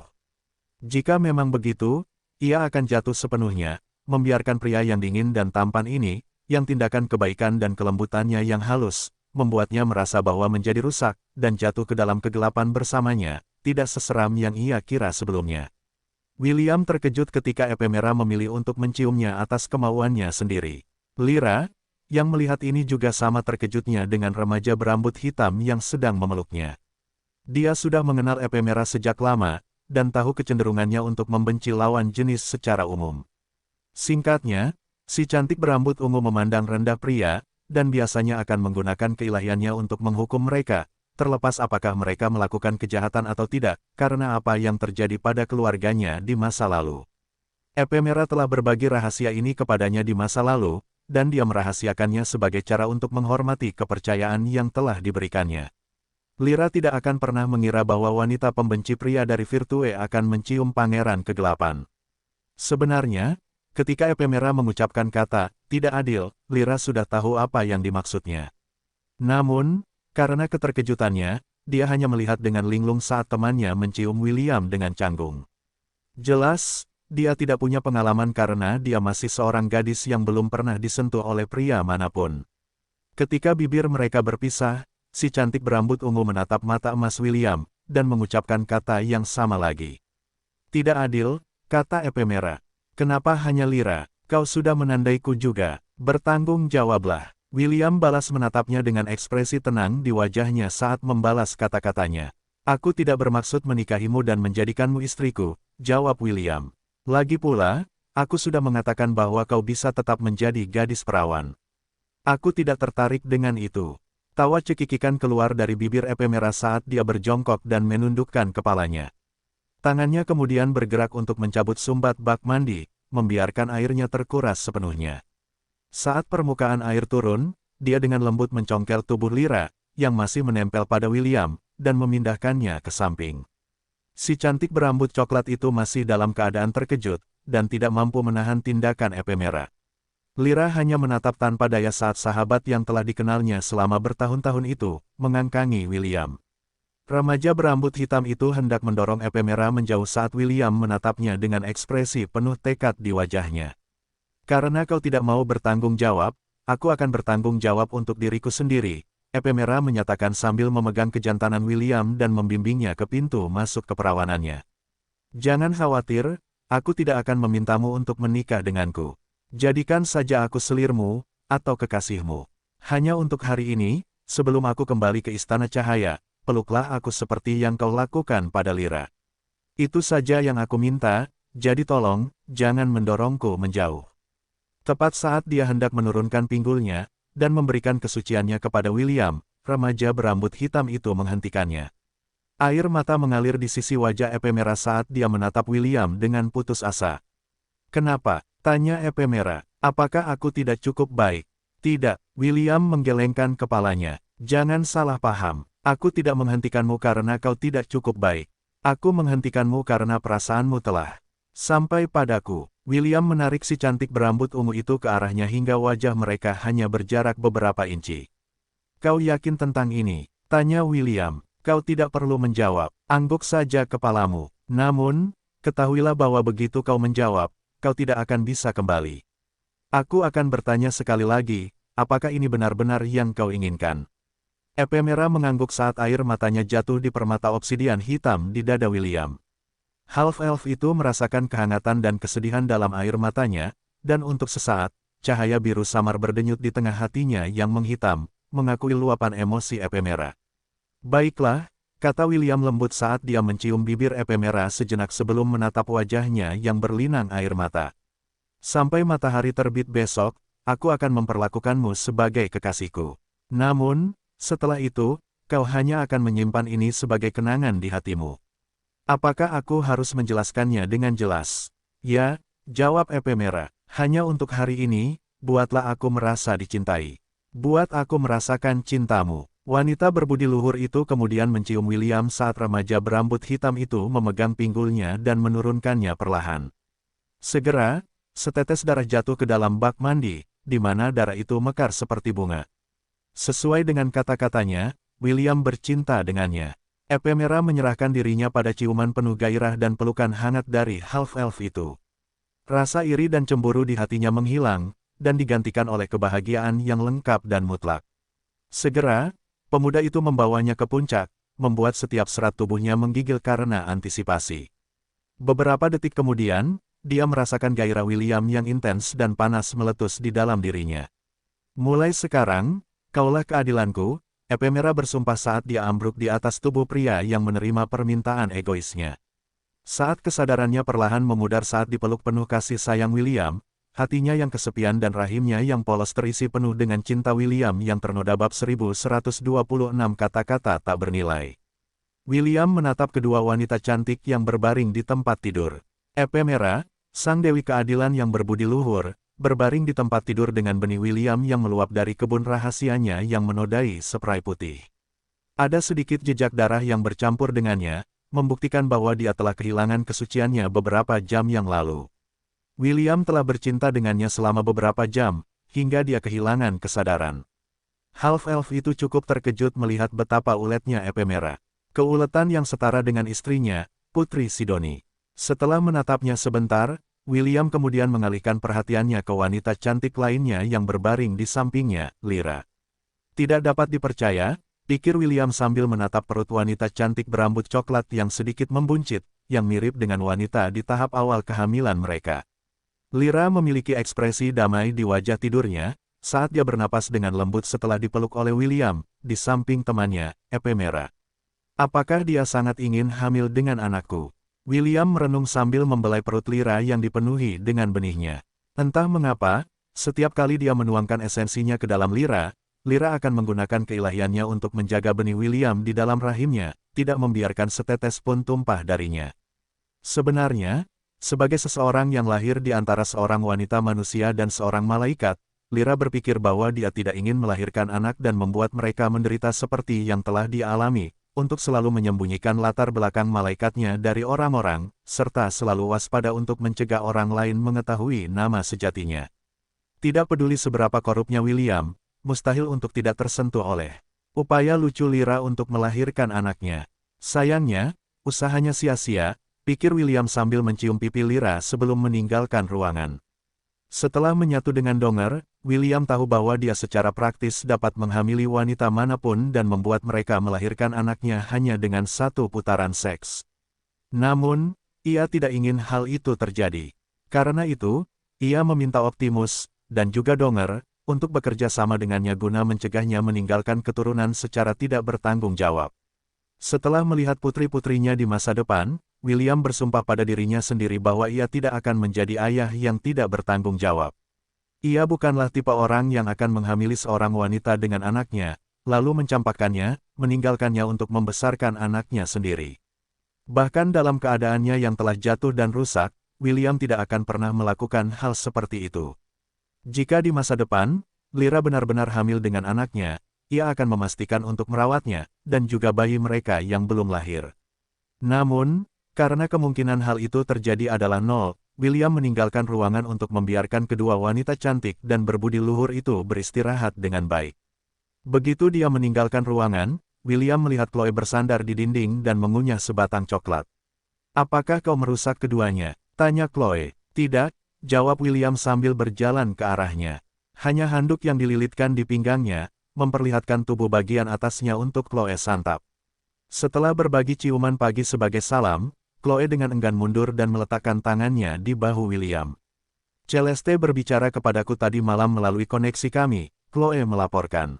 Dia mengatakan bahwa Holy Order of Light bersedia berunding untuk pembebasan Temperance and Justice. Benarkah? William mengangkat alis setelah mendengar laporan Chloe. Apa syarat mereka? Dia sudah berniat untuk membebaskan kedua gadis itu dan membiarkan mereka kembali ke Istana Cahaya. Karena mereka ingin berunding dengannya, dia mungkin juga mendengar syarat mereka sebagai keuntungan sampingan karena membebaskan gadis-gadis itu. Fakta non-agresi sampai mereka selesai berurusan dengan pewaris kegelapan, jawab Chloe. Celeste berkata bahwa jika Anda memiliki syarat lain, mereka bersedia mempertimbangkannya. William tersenyum setelah mendengar syarat yang diberikan Paus kepadanya. Fakta non-agresi sampai mereka selesai berurusan dengan Felix dan Ahriman, kata William lembut. Artinya, setelah mereka berurusan dengan mereka, mereka akan berurusan denganku selanjutnya. Sangat pintar. Chloe menyeringai karena dia tahu apa yang dipikirkan William. Hanya orang-orang kepercayaan William yang tahu bahwa dia adalah penakluk Dungeon. Jika Paus mengetahui hal ini, dia pasti akan mengalihkan perhatiannya ke William dan menggunakan segala cara yang diperlukan untuk menangkap, membunuh, atau membuatnya tunduk kepada mereka. Seseorang yang memiliki kekuatan untuk menaklukkan semua Dungeon di dunia, dan menggunakan monster di dalamnya sebagai pasukan pribadinya benar-benar lawan yang menakutkan untuk dilawan. Untungnya, mereka tidak tahu, yang memungkinkan William untuk membangun pasukan yang tangguh, tepat di bawah hidung mereka. Katakan kepada mereka aku setuju, tetapi mereka harus menandatangani kontrak yang aku buat secara resmi, kata William. Kata-kata tidak memiliki nilai apapun. Semuanya harus diselesaikan berdasarkan kontrak atau kesepakatannya batal. William segera membeli kontrak berkualitas tinggi dari God Shop milik Dewa Kontrak, Sancus, yang juga bertanggung jawab memberinya donger. Half-Elf itu menulis ketentuan fakta non-agresi mereka, yang menyatakan bahwa Paus, serta semua kebajikan, harus menandatanganinya agar fakta itu berlaku. Isi kontrak itu cukup sederhana dan lugas. Dinyatakan bahwa jika Holy Order of Light memutuskan fakta non-agresi, dengan cara apapun yang memungkinkan, sebelum Felix dan Ahriman ditangani, mereka semua akan menjadi budak William. Di sisi lain, jika William melanggar aturan, ia akan menjadi budak Celeste selama setahun, dan mendengarkan setiap perintahnya. Meskipun hukuman William tidak separah yang akan diderita Paus dan para virtues lainnya jika mereka melanggar aturan, itu tetap menjadi sesuatu yang memberi mereka jaminan bahwa Half-Elf tidak akan secara terbuka melanggar gencatan senjata sementara di antara mereka. Ia memastikan untuk memberitahu Chloe bahwa perjanjian ini tidak dapat dinegosiasikan. Remaja berambut hitam itu bahkan menambahkan bahwa jika mereka tidak menyetujui persyaratannya, ia akan mengirimkan kepala Temperance dan Justice yang terpenggal sebagai hadiah. Sebagai pangeran kegelapan, William ingin membuat mereka berpikir bahwa ia adalah individu yang sangat kejam. Ini akan memudahkan mereka untuk menandatangani kontrak karena takut ia akan melakukan apa yang ia nyatakan, dan membunuh 2 dari 7 virtues, yang akan sangat melemahkan kekuatan Holy Order mereka. William menandatangani kontrak, dan memutuskan untuk membiarkan Lyra dan Ephemera menandatanganinya juga saat mereka bangun. Karena ia tinggal mengirimkan kontrak itu ke Sancus, dan memintanya untuk menjadi perantara antara dirinya dan Dewi Pelindung Celeste, ia tidak perlu khawatir untuk bertemu langsung dengan peri cantik itu, yang selalu membuatnya teringat pada tuannya, Selin, yang sedang mengandung anaknya.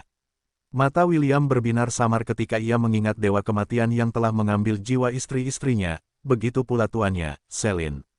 Ia tahu bahwa jika ia ingin mengambil kembali mereka, ia harus berhadapan dengan Felix dan Ahriman terlebih dahulu.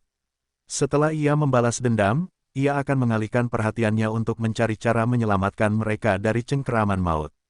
Melihat bahwa suasana hati William telah berubah menjadi dendam, Chloe memutuskan untuk mengubah suasana hati itu dan mencium bibirnya. Ayo sarapan bersama, usul Chloe. Medusa, Putri Ayla, dan Shannon akan segera bangun. Sudah lama sejak kita semua makan di meja yang sama. Bagaimana menurutmu? William tersenyum dan menganggukkan kepalanya. Sebagai penguasa wilayah 1000 binatang, dia tahu semua yang terjadi di dalamnya seperti dewa. Akan butuh waktu sebelum mereka bertiga bangun, kata William. Kenapa kamu dan aku tidak mandi bersama dulu? Aku yakin mereka akan bangun setelah kita selesai.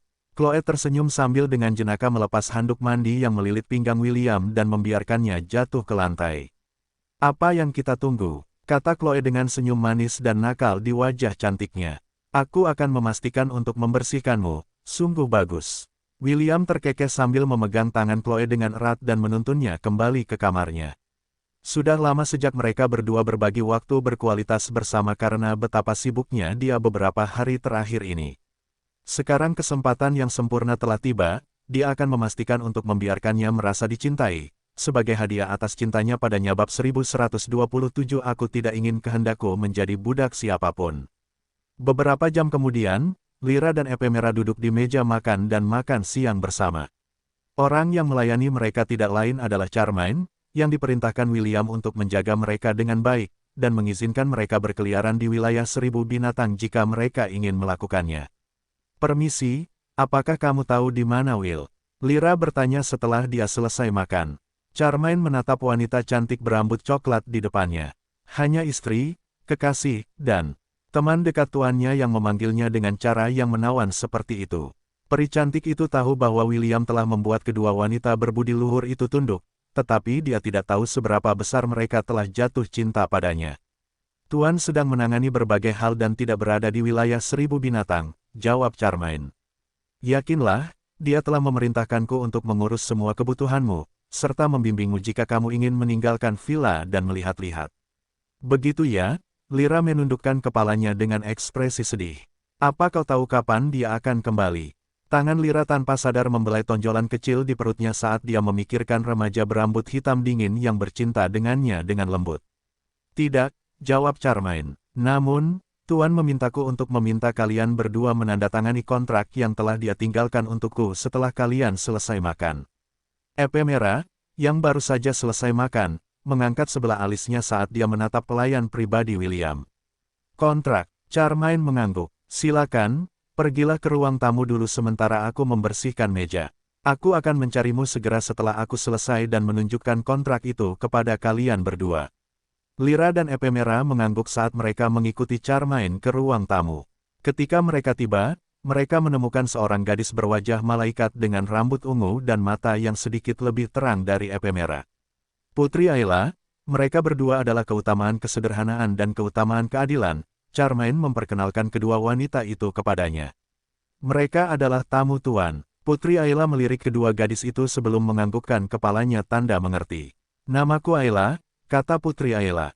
"Tidak perlu memanggilku Putri." Charmaine kemudian meninggalkan ruang tamu untuk membantu para peri lainnya membersihkan ruang makan, sebelum kembali menjalankan tugasnya untuk mengawasi Lyra dan Ephemera. Saat ketiga gadis itu duduk di dalam ruangan, Ephemera tidak dapat menahan diri untuk tidak berbicara dengan Putri Ayla dan bertanya apa hubungannya dengan William. "Saat ini, William dan aku berteman," jawab Putri Ayla sambil tersenyum. "Bagaimana dengan kalian berdua?" "Aku, Will." Lyra terdiam karena dia tidak tahu bagaimana menjawab pertanyaan Putri Ayla. Dia telah memberikan nama aslinya kepada William, yang memberinya kekuatan untuk mengendalikan hidupnya dengan cara apapun yang diinginkannya. Dia tidak berbeda dari boneka, dan seorang budak yang bergerak sesuai dengan keinginan tuannya. Ephemera tidak tahan melihat ekspresi menyedihkan di wajah temannya dan memutuskan untuk menjawab pertanyaan Putri Ayla. "Kami adalah simpanan rahasianya," kata Ephemera dengan ekspresi tenang di wajahnya. Namun jika seseorang melihat lebih dekat, seseorang akan dapat melihat semburat kemerahan merayap di wajahnya. Nenek simpanan rahasia." Mata Putri Ayla membelalak kaget saat dia mengalihkan pandangannya antara dua wanita cantik di depannya. Seperti yang diharapkan dari Will. Bahkan kebajikan tidak dapat menandinginya. Lyra menutupi wajahnya dengan kedua tangannya karena malu ketika dia mendengar jawaban Ephemera. Di sisi lain, Ephemera hanya bisa mendesah dalam hati karena sahabatnya yang sombong dan keras kepala itu kini telah diturunkan derajatnya menjadi seorang gadis yang sedang jatuh cinta, yang akan berubah menjadi jeli jika William memeluknya. Pada saat itulah Charmaine kembali ke ruang tamu sambil memegang sebuah gulungan di tangannya. Ia telah mendengar pernyataan Ephemera dan senyum geli tersungging di bibirnya. Saat ini, ia telah menjadi wanita William, tetapi ia memohon kepadanya untuk hanya menjadikannya sebagai selir dan bukan istri. Jika ada hierarki di harem William, posisinya akan menjadi yang kedua setelah istri-istrinya. Sementara Lyra dan Ephemera berada di bawahnya. Permisi, ini adalah kontrak yang Tuan ingin kalian berdua tanda tangani. Charmaine dengan hormat menyerahkan kontrak itu kepada Ephemera. Wanita keadilan itu membuka gulungan itu dan membaca isinya. Setengah menit kemudian, matanya terbelalak kaget setelah melihat syarat yang tertulis dalam kontrak itu. Fakta non-agresi sebagai ganti kebebasan kita. Tanya Ephemera. Kupikir dia akan membebaskan kita tanpa syarat apapun. Ini bukan ide Will. Sebuah suara nakal berkata, membuat semua orang di ruang tamu menoleh ke arah pendatang baru itu. Celeste berbicara padaku tadi malam saat kalian berdua dipeluk oleh Will, kata Chloe. Dia berniat untuk melepaskan kalian berdua, tetapi Holy Order mengira kalian sedang disiksa, jadi mereka memutuskan untuk bernegosiasi dengannya demi pembebasan kalian. Ephemera menganggukkan kepalanya tanda mengerti setelah mendengar penjelasan Chloe. Fakta non-agresi juga bagus, gumam Ephemera sebelum mengambil pena yang diberikan Chloe padanya. Asalkan ini bisa membuatnya aman. Aku tidak keberatan. Si cantik berambut ungu itu tidak mengedipkan mata dan menandatangani kontrak sebelum menyerahkannya kepada Lyra, yang membaca isinya dengan ekspresi serius di wajahnya. Setengah menit kemudian, ekspresi cemberut muncul di wajahnya saat dia membaca kalimat yang mengatakan jika William melanggar perjanjian, dia akan menjadi budak Celeste selama setahun. Aku tidak akan menandatangani ini jika syarat ini tidak dihapus, kata Lyra dengan ekspresi serius di wajahnya. Aku tidak ingin kehendakku menjadi budak siapapun. Kehendakku, semua orang di ruangan itu berseru dalam hati setelah mendengar pernyataan Lyra. Chloe, Charmaine, dan Ephemera ingin menegurnya, tetapi memutuskan untuk menyimpan pikiran mereka di dalam kepala mereka, setelah melihat ekspresi Lyra yang memerah. Gadis ini pasti sudah mati. Tuan mungkin tidak sengaja mengeluarkan spermanya di dalam telinganya atau semacamnya. Sepertinya otaknya tidak bekerja dengan baik. Untungnya, aku tidak jatuh sejauh dia. Aku mungkin akan bunuh diri karena malu jika aku memanggilnya, kehendakku, di depan semua orang. Chloe, Charmaine, dan Ephemera menggelengkan kepala tanpa daya. Mereka tak kuasa menatap wanita cantik berambut coklat yang kini jatuh cinta pada William tanpa harapan dan kegilaan. Wajah Putri Ayla, di sisi lain, sudah merah seperti tomat setelah mendengar bahwa kedua gadis itu telah dipeluk oleh William tadi malam. Namun, setelah mendengar luapan amarah Lyra, ia hanya bisa menutupi wajahnya dengan kedua tangan karena ia merasa pipinya memerah karena malu. Lyra pun langsung menutup wajahnya dengan kedua tangan setelah menyadari apa yang baru saja diucapkannya. Ia masih perawan sehari yang lalu, dan tidak punya pengalaman dengan bagaimana rasanya jatuh cinta. Satu-satunya hal yang ia tahu adalah bahwa ia tidak menyukai gagasan William menjadi budak seseorang karena hal itu membuatnya marah. Maafkan aku. Lyra langsung lari dari ruang tamu dengan ekspresi memerah di wajahnya. Setelah William melucuti pakaiannya, kesombongannya, dan martabatnya, ia telah menjadi perawan yang jatuh cinta pada pria yang telah menjadikannya seorang wanita. Bahkan Ephemera tidak menyangka perubahan drastis dalam perilaku sahabatnya setelah ia menyerahkan jiwa dan raganya kepada musuh mereka. Chloe dan Charmaine saling berpandangan, dan Charmaine mengejar Lyra yang telah meninggalkan villa sendirian. Mereka merasa bahwa Virtue of Temperance tidak dalam kondisi pikiran yang tepat untuk berkeliaran di dalam Thousand Beast Domain, jadi ia tidak boleh ditinggalkan sendirian dengan cara apapun. Ayo kita ikuti dia, kata Ephemera sambil berdiri. Meskipun ia tidak kikuk, ia sering kali menemukan dirinya dalam situasi yang merepotkan. Chloe menganggukkan kepalanya saat ia mengikuti Ephemera keluar villa, meninggalkan Putri Ayla di belakang. Haruskah aku mengikuti mereka? Putri Ayla berpikir sebelum berdiri dari sofa dan mengejar mereka. Entah mengapa, dia tidak ingin ditinggalkan oleh keempat wanita itu. Kalau sesuatu yang menarik terjadi pada mereka bab 1128 kehidupan cucu perempuanku tidaklah murah. Lyra berlari tanpa tujuan dalam benaknya. Pikirannya kacau dan satu-satunya hal yang dapat dipikirkannya adalah remaja berambut hitam yang memeluknya dengan hangat dan protektif. Mungkin karena hampir sendirian sepanjang hidupnya dan menghadapi masalahnya sendiri, dia diam-diam mendambakan seseorang untuk diandalkan. Seseorang yang akan memegang langit saat langit runtuh, dan seseorang yang akan mengatakan kepadanya bahwa semuanya akan baik-baik saja. Saat dia terus berlari, dia mendapati dirinya menuju ke tempat yang tampak seperti gua, tidak jauh dari villa tempat asalnya. Itu mungkin tempat yang bagus untuk bersembunyi, pikir Lyra sambil terus berlari lurus ke depan. Meskipun dia tidak tahu apakah gua itu berbahaya atau tidak, dia tidak takut. Dia adalah salah satu dari kebajikan, dan dia bukan wanita lemah yang dapat dengan mudah dibunuh oleh monster acak. Bahkan jika seorang demigod muncul, dia yakin bahwa dia dapat melarikan diri tanpa cedera karena kekuatan unik keilahiannya. Saat ia berlari ke dalam gua, ia melihat beberapa kristal ajaib tergantung di dindingnya, menerangi jalan setapak. Setelah 5 menit berlari, ia menemukan dirinya di sebuah gua yang luas, tempat kristal-kristal ajaib berkumpul, memberinya perasaan menyegarkan saat gelombang kekuatan magis yang kuat melewati tubuhnya. Kemudian, ia melihat mereka. 3 balok es berdiri tepat di tengah-tengah gua. Di depan mereka, sebuah meja kecil seperti altar diletakkan. Beberapa buah diletakkan di atas altar, seolah-olah itu adalah semacam persembahan, yang membuat Lyra bertanya-tanya apakah ia telah datang ke tempat suci. Saat ia bergerak mendekati balok-balok es itu, ia melihat ada sesuatu di dalamnya. Ia tidak dapat melihatnya dari jauh, tetapi setelah semakin dekat jantungnya berdebar kencang di dalam dadanya ketika ia akhirnya mengerti apa yang sedang dilihatnya. Mungkinkah mereka, gumam Lyra saat kakinya membawanya ke depan kristal-kristal es. Pandangannya tertuju pada kristal es yang berada tepat di tengah dan melihat seorang gadis berambut merah muda, yang pakaiannya berlumuran darah. Matanya terpejam, namun wajahnya yang menawan, yang akan membuat siapapun ingin melindunginya, menyimpan kesedihan yang membuat hati Lyra sakit. Di sebelah kanannya, ada seorang wanita yang sangat cantik, dengan rambut coklat kemerahan panjang yang tersebar seperti air terjun. Kecantikannya, yang cukup untuk memikat banyak pria dan wanita, terperangkap, membeku dalam waktu. Sama seperti gadis berambut merah muda itu, pakaiannya ternoda darah. Kristal es yang ada di sebelah kiri menunjukkan wanita cantik lainnya, dengan rambut biru muda yang acak-acakan. Kotoran mengotori wajahnya, namun, itu tidak cukup untuk membuatnya kurang cantik. Air mata beku dapat terlihat di sisi wajahnya, yang bersinar samar dalam cahaya yang berasal dari kristal ajaib. Ketiga wanita di dalam kristal itu memiliki satu kesamaan. Mereka semua tampak seperti sedang berduka, dan mereka menanggung rasa sakit ini, bahkan saat meninggal. Mereka adalah istri-istri William. Lyra perlahan menoleh untuk melihat Chloe, Ephemera, Charmaine, dan Putri Ayla berjalan ke arahnya. Mereka tewas saat mencoba mencapai William dan mencegahnya dibunuh oleh musuh-musuh kita, kata Chloe lembut. Wanita di sebelah kiri dengan rambut biru muda adalah Ashe, dia adalah istri kedua William. Yang di tengah adalah Chiffon, istri ketiga William. Dia adalah salah satu dosa mematikan dan memiliki dosa kerakusan.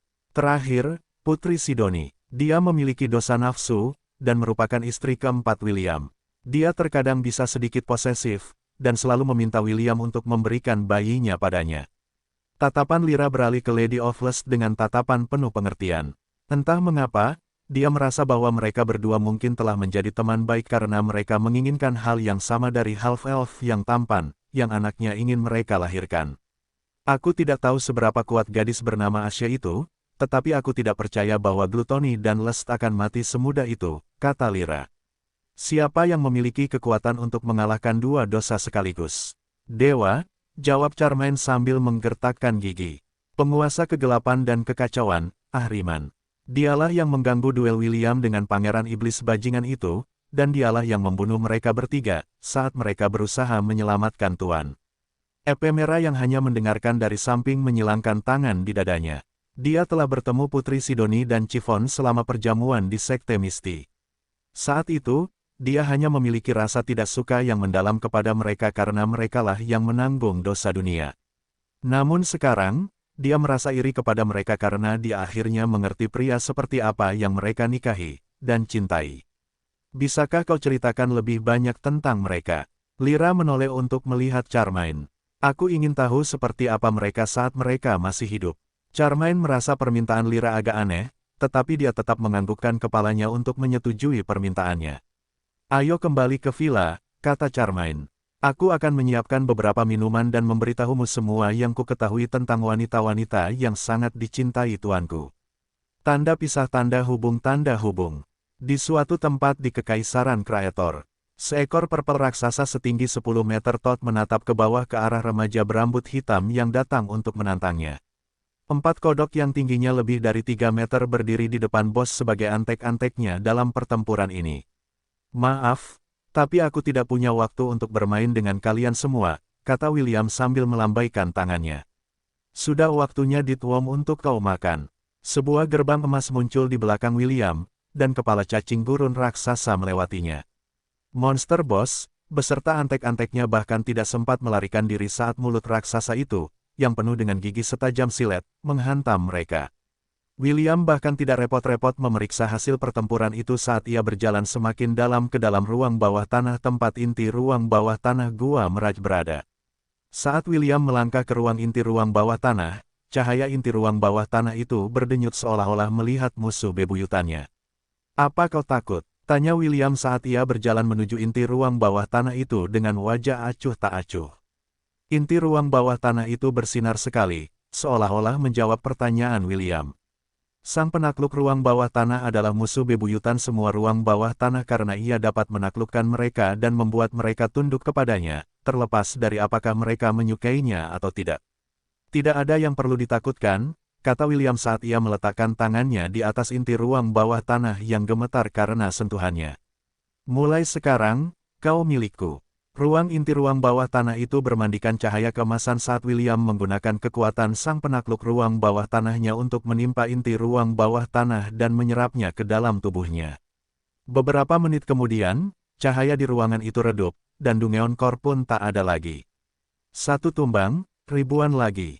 Yang tersisa, kata William sambil menghilang dari tempatnya berdiri. Pada hari itu, berita tentang Dungeon yang tak lagi menghasilkan monster sampai ke telinga Kaisar Leonidas, yang juga kakek Putri Sidoni. Jadi, kau telah kembali. Kaisar Leonidas mendesah sambil memejamkan mata. Lebih baik kau manfaatkan Dungeon itu dengan baik, nak. Nyawa cucuku tidaklah murah. Kaisar Kekaisaran Kreator yang berkuasa di atas yang lain telah lama menduga bahwa William adalah Dungeon Conqueror of the World saat ini. Biasanya, ketika seorang Dungeon Conqueror meninggal, berita tentang penggantinya akan diketahui jauh dan luas. Karena tidak ada berita tentang siapapun yang memperoleh kekuatan untuk menaklukkan Dungeon beberapa tahun setelah perang di benua Silvermoon, semua orang mengira bahwa Maxwell masih memiliki kekuatannya, meskipun ia telah bergabung dengan World Tree. Jika Kaisar Leonidas telah memberitahukan informasi ini, dia yakin bahwa semua orang akan mengalihkan perhatian mereka kepada William, bukan kepada para iblis yang sedang membentuk pasukan mereka di benua iblis. Meskipun begitu, dia tidak berencana untuk memberitahu siapapun tentang penemuan ini. Darah perjanjian lebih kental daripada air rahim, gumam Kaisar Leonidas sambil berdiri dari singgasananya. Jika kau ingin membalas dendam, Kekaisaran Kreator akan mendukungmu. Mari kita tunjukkan kepada mereka bahwa tidak seorang pun, bahkan pewaris kegelapan, maupun dewa kegelapan dan kekacauan, dapat menumbangkan api yang menyala terang di dalam hati umat manusia. Pada hari yang sama, Kaisar Kekaisaran Kreator mengerahkan pasukannya dan memerintahkan mereka untuk berbaris menuju garis depan medan perang bab 1129. Aku memutuskan apakah seseorang bersalah atau tidak. Tubuh raksasa Hydra tergeletak di tanah, menjerit kesakitan saat api hitam membakar tubuhnya. Di antara monster, ia memiliki kemampuan generasi yang sangat kuat yang memungkinkannya menumbuhkan kembali kepalanya berkali-kali. Namun, saat ini, kemampuan regenerasinya tidak berfungsi karena api hitam mencegah tubuhnya beregenerasi. Segera, seluruh tubuhnya ditelan oleh api, berubah menjadi partikel cahaya. Sesaat kemudian, inti binatang ungu yang sebesar bola basket menggelinding di tanah, tetapi William mengabaikannya. Dua burung bodoh terbang keluar dari portal kecil di belakang punggung William dan mulai mematuk kristal, yang membuat tubuh mereka bersinar samar. Mereka tidak lain adalah B1 dan B2, dan kedua burung itu bertekad untuk meningkatkan pangkat mereka untuk membalas dendam atas musuh yang membunuh teman terkasih mereka, dan Tuan Chiffon. William tiba di ruang inti Dungeon dan menyerap inti Dungeon keduanya hari itu. Tepat saat ia hendak menggunakan fitur Dungeon Conqueror untuk berteleportasi ke ruang bawah tanah acak, Optimus mengatakan kepadanya bahwa sehari telah berlalu di dunia nyata, dan sekarang saatnya baginya untuk kembali guna menyelesaikan masalah itu dengan Lyra dan Ephemera. Apakah mereka berdua sudah menandatanganinya? Tanya William. Karena ia terlalu sibuk dengan tugasnya, ia menugaskan Optimus untuk memantau pergerakan Lyra dan Ephemera di dalam Thousand Beast Domain, untuk berjaga-jaga jika mereka berdua menyebabkan masalah bagi semua orang di sana. Kurang dari hanya Ephemera, Lyra tidak menyukai isi kontrak itu dan tidak ingin menandatanganinya. Lebih besar dari. William mengerutkan kening setelah mendengar laporan Optimus. Bagian mana yang tidak disukainya? Kurang dari aku membuat rekaman. Sebaiknya aku tunjukkan saja padamu. Lebih besar dari. Beberapa detik kemudian, sebuah proyeksi muncul di depan William. Tanda pisah tanda hubung tanda hubung. Aku tidak akan menandatangani ini jika syarat ini tidak dihapus, kata Lyra dengan ekspresi serius di wajahnya. Aku tidak ingin kehendakku menjadi budak siapapun. Tanda pisah tanda hubung tanda hubung. William mendesah saat melihat si cantik berambut coklat itu lari dengan ekspresi malu di wajahnya setelah menyadari apa yang baru saja dia katakan dengan lantang. Baiklah, aku akan mengurus masalah ini dulu, kata William sambil membuka portal untuk kembali ke Tousan Beast Domain. Tidak ada yang menyadarinya, termasuk William dan Optimus, tetapi sudut bibir remaja berambut hitam itu, saat dia memasuki portal untuk kembali ke wilayahnya, sedikit terangkat. Tanda pisah tanda hubung tanda hubung. Ketika William tiba di villa, dia mendapati Lyra sedang duduk di ayunan di luar kediaman. Saat si cantik berambut coklat itu merasakan kehadiran William, dia langsung berdiri dan berjalan ke arahnya dengan senyuman di wajahnya. Lyra kemudian memeluk William, sebelum berjinjit untuk mencium bibirnya. Apakah kamu lapar? Tanya Lyra sambil menatap William dengan tatapan lembut. Sedikit, jawab William sambil menatap wanita muda yang nasibnya berada di bawah kendalinya sepenuhnya. Apakah kamu menungguku? Lyra mengangguk. Aku tidak tahu kapan kamu akan kembali, jadi aku memutuskan untuk menunggumu di sini, di luar. Sebenarnya, aku ingin meminta maaf kepadamu atas apa yang aku katakan tentang istrimu. Aku seharusnya tidak melakukan itu. Mereka semua wanita yang luar biasa, dan meskipun aku tidak ingin mengakuinya, aku merasa iri pada mereka karena kamu sangat mencintai mereka. Begitu, jawab William. Bisakah kita bicara? Bukankah kita sedang berbicara sekarang?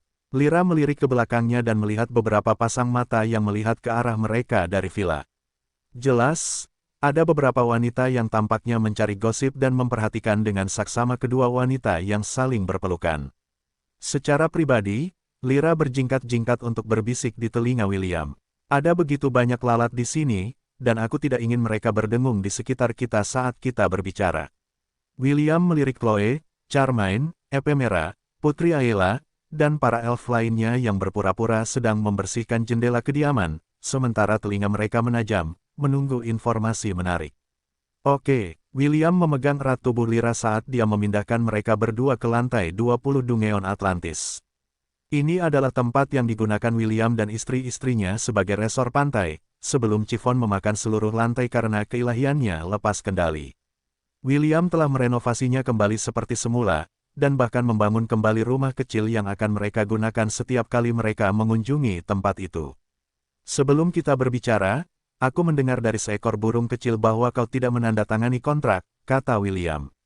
Aku sudah bilang kalau aku berencana membebaskanmu dan Ephemera, tapi kompromi Holy Order datang di saat yang tepat. Ini akan mencegah konflik antara kedua faksi kita, dan kita bisa fokus pada tujuan kita sendiri tanpa perlu membakar halaman belakang masing-masing. Lyra tidak langsung menjawab. Sebaliknya, dia hanya menatap mata emas William, yang samar-samar bersinar dengan kekuatan. Kau ingin aku menandatanganinya? Tanya Lyra setelah beberapa menit berlalu. Ya, akan lebih efisien dengan cara ini. Dimengerti. Aku akan menandatanganinya nanti. Senang mendengarnya. William mencium kening Lyra. Aku suka gadis baik. Pembohong, jawab Lyra sambil cemberut. Kau tidak suka gadis baik. Kau suka gadis nakal. Inilah sebabnya kau menikahi Sins, kau bahkan mencampakkan Celeste karena dia bagian dari faksi baik, kan? Kau tahu itu tidak benar, kan? Kata William sambil membelai lembut tonjolan kecil di perut bagian bawah Lyra. Kau benar-benar keras kepala. Apa kau pikir kau akan mendapatkan bayiku dengan melakukan hal seperti ini? Wajah Lyra memerah karena William telah menebak niatnya. Ia berpikir jika ia dapat menyimpan benih remaja berambut hitam itu di dalam dirinya, ia akan hamil dengan anaknya. Namun, lebih dari sehari telah berlalu dan ia dapat mengatakan bahwa ia masih belum dihamili oleh benih William. Meskipun hari ini bukanlah hari yang aman bagiku, gumam Lyra sedih sambil menundukkan kepalanya. William kemudian menggunakan jarinya untuk mengangkat dagu Lyra dan memberinya ciuman panjang dan lembut di bibirnya. Setelah ciuman itu berakhir, ia menarik diri dan menatapnya dengan ekspresi serius di wajahnya. Gadis bodoh, kau akan berperang dalam skala besar, dan kau hanya dapat berpikir untuk membuat bayi. Tanya William, apakah kau ingin membesarkan bayimu saat dunia akan jatuh ke dalam kekacauan total? Apakah itu lingkungan tempat kau berencana melahirkan? Tidak, jawab Lyra, aku tidak menginginkan itu. Kalau begitu, berjuanglah, kata William. Berjuanglah dan ciptakan dunia yang damai. Dunia tempat anak-anak dapat tumbuh dengan bahagia tanpa perlu khawatir tentang perang yang terjadi di sekitar mereka. Lyra menatap Will sambil menggigit bibirnya. Setelah beberapa saat, dia mengajukan pertanyaan kepadanya. Jika aku membantu menciptakan dunia itu, apakah kau mengizinkanku membesarkan anakmu? William menatap Lyra selama setengah menit sebelum memberinya jawaban. Air mata mengalir di sisi wajah Lyra saat penglihatannya kabur. Dia kemudian menekan tangannya di atas tonjolan kecil di perutnya dan mengaktifkan kekuatan keilahiannya. Esensi William yang ada di dalam rahimnya langsung diubah menjadi energi magis, membuat perutnya kembali ke ukuran normal. Remaja berambut hitam itu menatap wanita muda yang menangis itu dan mendesah. Dia kemudian berdiri dan memindahkan Lyra dan dirinya sendiri kembali ke wilayah 1000 binatang. Half-elf itu berjalan menuju villa sambil menggendong Virtuous Lady of Temperance di tangannya, di bawah pengawasan banyak mata, yang tidak tahu mengapa Lyra menangis. Aku tidak akan makan malam-malam ini, Charmaine, kata William sambil berjalan melewati pembantu pribadinya. Juga, bawa kontrak itu ke kamarku. Lyra akan menandatanganinya. Setelah itu, Chloe, pastikan untuk tetap berhubungan dekat dengan Celeste dan lihat bagaimana Paus bereaksi terhadap persyaratanku. Dimengerti, Charmaine dan Chloe menjawab serempak. Ephemera, ikuti aku, perintah William. Kita perlu bicara. Petik 2 titik. Oke, Ephemera mengangguk dan mengikuti di belakang William. Seolah mengingat sesuatu yang penting, remaja berambut hitam itu berhenti berjalan dan melirik semua wanita di dalam kediaman itu. Kami bertiga akan membahas hal-hal penting, William menyatakan. Jadi, kecuali ada sesuatu yang mendesak terjadi, jangan ganggu kami, oke? Charmaine, Chloe, dan para peri mengangguk serempak. Remaja berambut hitam itu jarang memberi mereka perintah seperti ini, jadi karena dia memberikannya sekarang, itu berarti dia tidak akan menoleransi siapapun yang tidak mematuhi instruksinya. Malam itu, Lyra dan Ephemera diberi instruksi oleh William tentang banyak hal. Dia memberitahu William tentang semua yang dia ketahui tentang Felix dan Ahriman, serta kemungkinan cara untuk melawan mereka. Remaja berambut hitam itu ingin Ordo Suci, serta sekutu mereka, untuk menyadari jenis lawan yang mereka hadapi. Lyra juga telah menandatangani kontrak, jadi dia segera mengirimkannya ke Sancus menggunakan toko dewa. Dewa kontrak berutang budi kepada William karena dia merawat Donger dengan baik. Dia tahu bahwa dia akan menangani semuanya dengan hati-hati dan memastikan bahwa isi kontrak akan dihormati. Setelah William selesai menjelaskan, dia berbalik untuk pergi, tetapi Lyra memegang tangannya dan memohon agar dia tetap bersama mereka, karena saat pagi tiba, mereka harus pergi. Half-elf itu tidak tega untuk mendorong Lyra, terutama setelah apa yang dia katakan. Sebelumnya, jadi dia memutuskan untuk menyetujui permintaan terakhirnya. Malam itu, Lyra mencurahkan hati dan jiwanya untuk membelai William yang membara, dan bentuk William di dalam tubuh dan jiwanya. Ephemera yang hanya menonton dari samping memutuskan untuk mengikuti arus dan memeluk William dari belakang. Tak lama kemudian, mereka bertiga bercinta untuk terakhir kalinya, sebelum kedua wanita itu berperang di garis depan. Setelah kedua wanita itu puas dengan cinta dan nafsu mereka, mereka memeluk William, dan meletakkan kepala mereka di dadanya. Apakah kamu akan merindukanku? Lyra bertanya kepada William sambil membelai permata obsidian hitam di dadanya. Tidak, jawab William. Menemanimu di dekatku itu menyebalkan. Kejam sekali, komentar Ephemera dari samping. Tidak bisakah kau bilang ya dan biarkan dia meninggalkan tempat ini dengan suasana hati yang gembira? Kenapa kau begitu pelit? Aku tidak ingin berbohong, itu saja. Cek, William mendesah sambil membelai tonjolan baru yang membengkak di perut Lyra dengan tangan kirinya. Si cantik berambut coklat itu masih mengambil risiko, dan dia tidak tahu apakah dia harus mencubit pantatnya, atau dia harus menuangkan satu porsi lagi ke dalam rahimnya agar dia merasa puas. Aku juga, Ephemera mengeluh tanpa daya saat William membelai perut bagian bawahnya, yang juga sedikit membuncit karena spermanya. Aku tidak menginginkan ini. Aku terlihat konyol dengan benda ini. Lyra telah mengerjai Ephemera dan menggunakan keilahiannya untuk membuatnya mengalami nasib yang sama dengannya. Si cantik berambut coklat itu terkekeh, air mata mengalir di pelupuk matanya. Ini adalah terakhir kalinya dia bersama William, dan dia ingin menjadikannya kenangan yang indah. Meskipun half-elf itu telah menolaknya, dia tidak akan menyerah pada perasaannya terhadap William, dan terus mengejarnya sampai William berkata ya.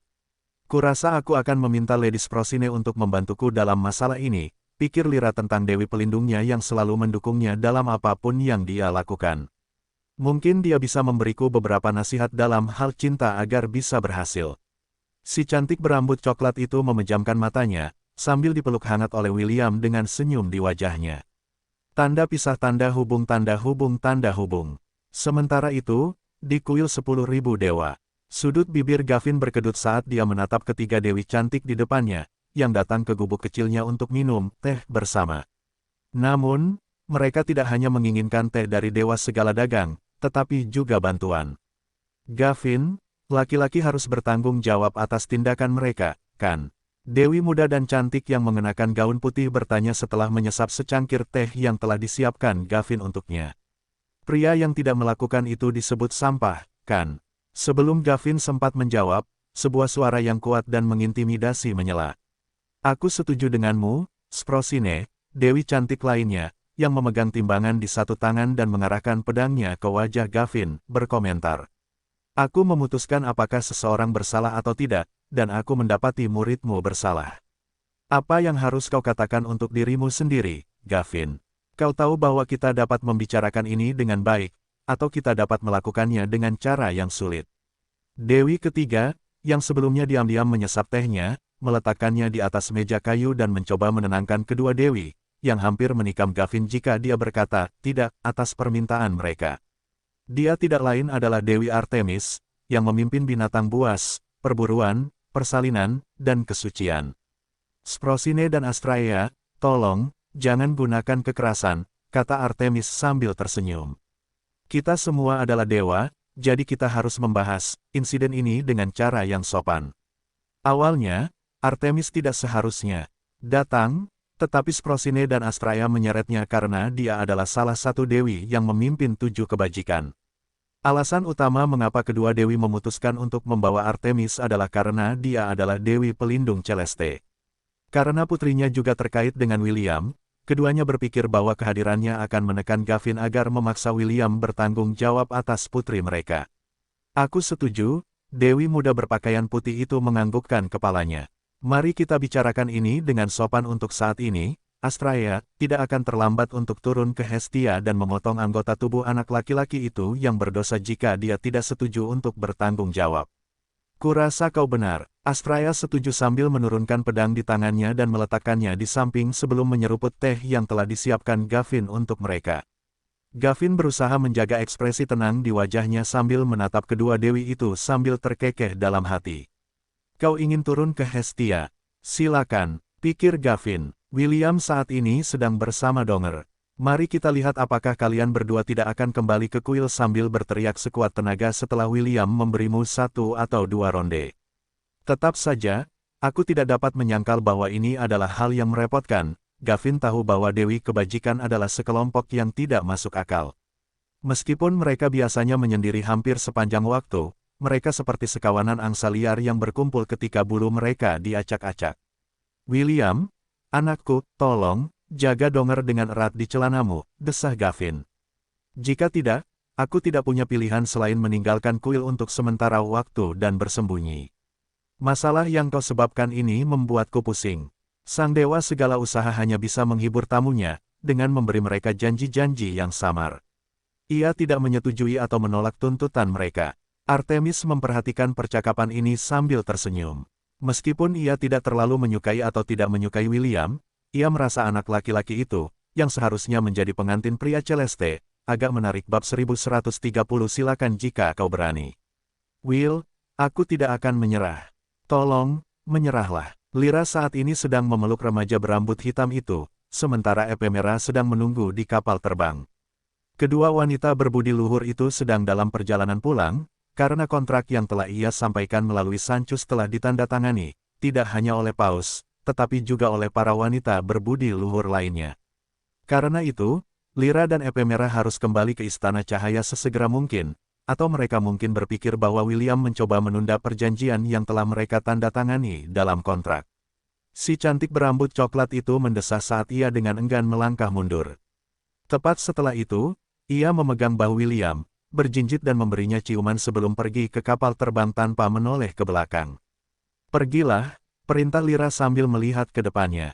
Ia takut jika ia menoleh, tekadnya untuk pergi akan hancur. Ephemera menatap William sekali lagi sebelum mengoperasikan kapal terbang itu untuk terbang menjauh. Tidak lama kemudian, sebuah portal emas muncul di depan kapal, memungkinkannya untuk langsung berteleportasi ke lokasi Istana Cahaya. "Dia benar-benar seorang simpanan rahasia yang bersemangat," kata Chloe dengan nada menggoda. "Nyonya rahasia?" tanya William dengan ekspresi bingung di wajahnya.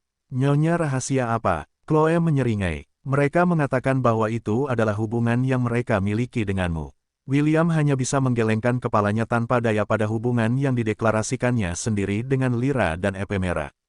Sekarang setelah kedua wanita itu pergi, sudah waktunya baginya untuk melanjutkan tujuannya menaklukkan Dungeon sebanyak mungkin sebelum dia pindah ke fase berikutnya dari rencananya. "Ayo pergi, Chloe," kata William sambil mengulurkan tangannya padanya. "Kita berdua akan sibuk. Aku akan membutuhkan bantuanmu." Petik 2. "Dan kamu akan mendapatkannya," jawab Chloe. "Aku akan pergi bersamamu ke neraka dan seterusnya." Tanda pisah tanda hubung tanda hubung.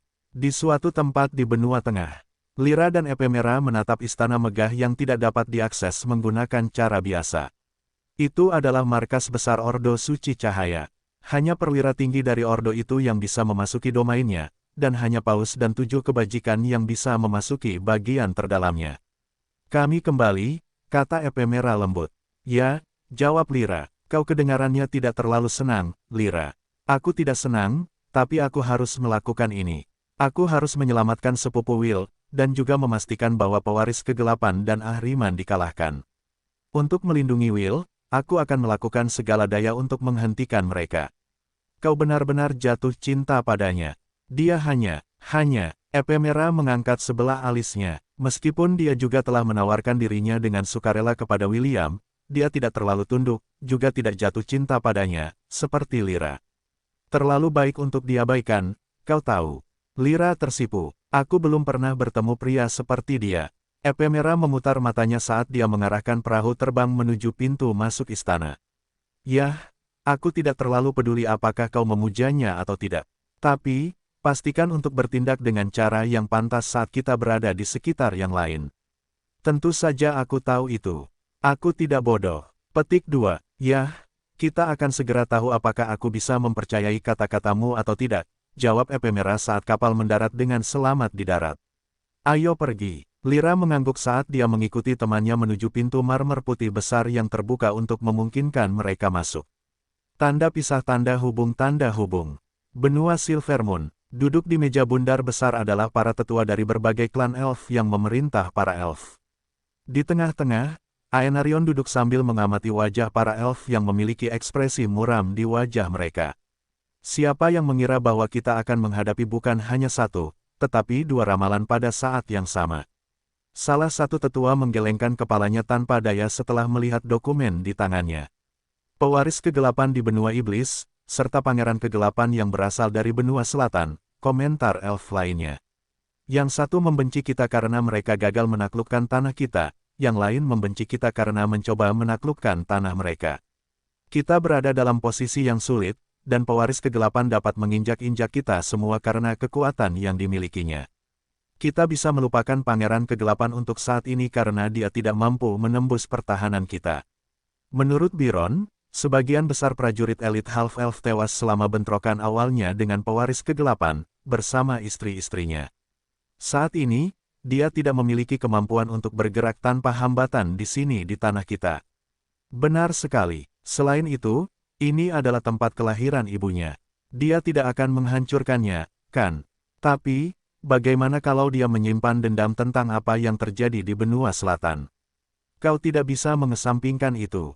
Bahkan kalau dia menyimpan dendam, kita tidak punya alasan untuk takut padanya. Satu-satunya yang harus kita fokuskan perhatian kita adalah pewaris kegelapan. Dia merupakan ancaman nyata, dan jika kita tidak segera memikirkan rencana balasan, kita semua tidak punya pilihan selain berlutut dan memohon belas kasihannya. Suasana di dalam ruang konferensi menjadi tegang saat para peri menghadapi tantangan paling menakutkan dalam hidup mereka. Bagaimana kalau kita tawarkan sang wanita suci sebagai pertukaran perdamaian dengan para iblis? Salah satu tetua berkata sambil melirik Aenarion. Tentu saja, dia akan dengan senang hati mempersembahkan dirinya sebagai korban jika itu akan membantu meredakan kebencian yang dirasakan para iblis terhadap kita, benar kan? Begitu semua orang mendengar usulannya, seluruh ruang konferensi menjadi sunyi senyap. Keheningan ini berlangsung selama beberapa menit sebelum dipecahkan oleh dengusan dingin Aenarion. Silakan saja kalau berani, Aenarion mencibir. Sepertinya kau telah menjalani hidup yang panjang dan damai. Kurasa aku tidak punya pilihan selain mengerahkan pasukan klan kita dan membasmi seluruh klanmu. Jangan pernah berpikir sedetik pun bahwa aku tidak tahu bahwa kau adalah salah satu pendukung penaklukan benua selatan yang tersisa di dewan ini. Jika kau benar-benar ingin mati, aku akan dengan senang hati menyajikanmu, dan kepala seluruh klanmu, di atas piring perak untuk diludahi para iblis. Tetua yang mengajukan usulan itu langsung terdiam. Ia tahu bahwa Aenarion bukanlah orang yang suka bercanda, dan jika ia benar-benar menginginkannya, lupakan saja sang pewaris dan pangeran kegelapan. Pasukannya sendiri sudah cukup untuk menyapu bersih seluruh klan mereka dari muka benua bulan perak. Tenanglah, Aenarion, aku yakin dia hanya bercanda, kan? Itu benar, aku hanya bercanda, maafkan aku, Yang Mulia. Aenarion mendengus, tetapi matanya masih dingin. Jelas, dia tidak menyukai cara tetua itu bertindak, dan semua orang di dewan dapat merasakan bahwa setelah konferensi selesai, dengan salah satu klan yang tinggal di benua Silvermoon selama ribuan tahun, dalam bahaya akan musnah sepenuhnya. Jangan saling bertarung. Yang tertua di antara pemimpin elf menamparkan meja konferensi dengan marah. Kita berkumpul di sini hari ini untuk memikirkan solusi tentang cara menangani masalah ini. Jika kalian tidak punya ide bagus, diam saja dan berperilakulah baik. Kata-kata elf tua itu bergema seperti guntur di dalam ruang konferensi. Dia tidak lain adalah patriark klan Rayleigh, yang telah menubuatkan kedatangan pangeran kegelapan. Tidak seperti para idiot di dewan, dia tahu betul bahwa yang harus mereka khawatirkan bukanlah pewaris kegelapan, tetapi pangeran kegelapan.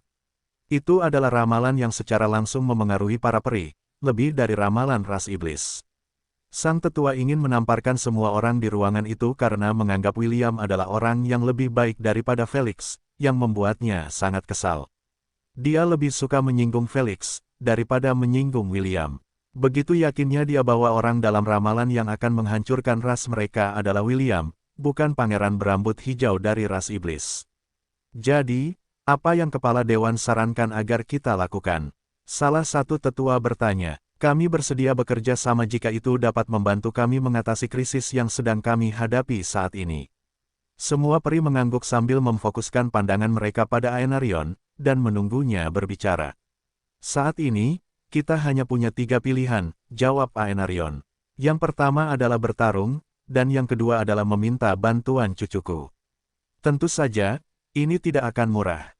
Lagi pula, dia mungkin masih menyimpan dendam terhadap kita setelah apa yang terjadi di benua selatan. Jika kalian semua bersedia membayar harganya, aku bisa menemukan cara untuk menghubunginya dan menegosiasikan beberapa persyaratan. Aenarion memastikan untuk melihat ke arah tetua yang telah menyuarakan bahwa Ibu William harus dikorbankan untuk menenangkan para iblis. Tetua itu mengalihkan pandangannya dan mengecilkan lehernya karena takut menjadi sasaran Aenarion setelah dewan selesai. Dan pilihan ketiga adalah, salah satu tetua bertanya dengan kedua tangannya terkatup rapat. Pilihan ketiga adalah meletakkan senjata dan menyerah, jawab Aenarion. Aku tidak tahu nasib apa yang akan menimpa kita jika kita memilih pilihan ketiga, tetapi perbudakan kemungkinan besar adalah hasil dari pilihan seperti itu. Semua peri terdiam saat mereka saling melirik. 3 pilihan yang diberikan Aenarion kepada mereka memiliki konsekuensi yang berbeda. Setelah satu putaran pemungutan suara, para peri memutuskan untuk bertarung dan berpihak kepada ras manusia, yang juga berencana untuk melawan pewaris kegelapan serta dewa kegelapan dan kekacauan. Patriark klan Rayleigh tetap diam sambil memejamkan mata. Dia hanya bisa berharap bahwa sang wanita suci, serta cicitnya, yang juga murid Arwen, dapat meyakinkan Pangeran Kegelapan untuk mengasihani mereka semua.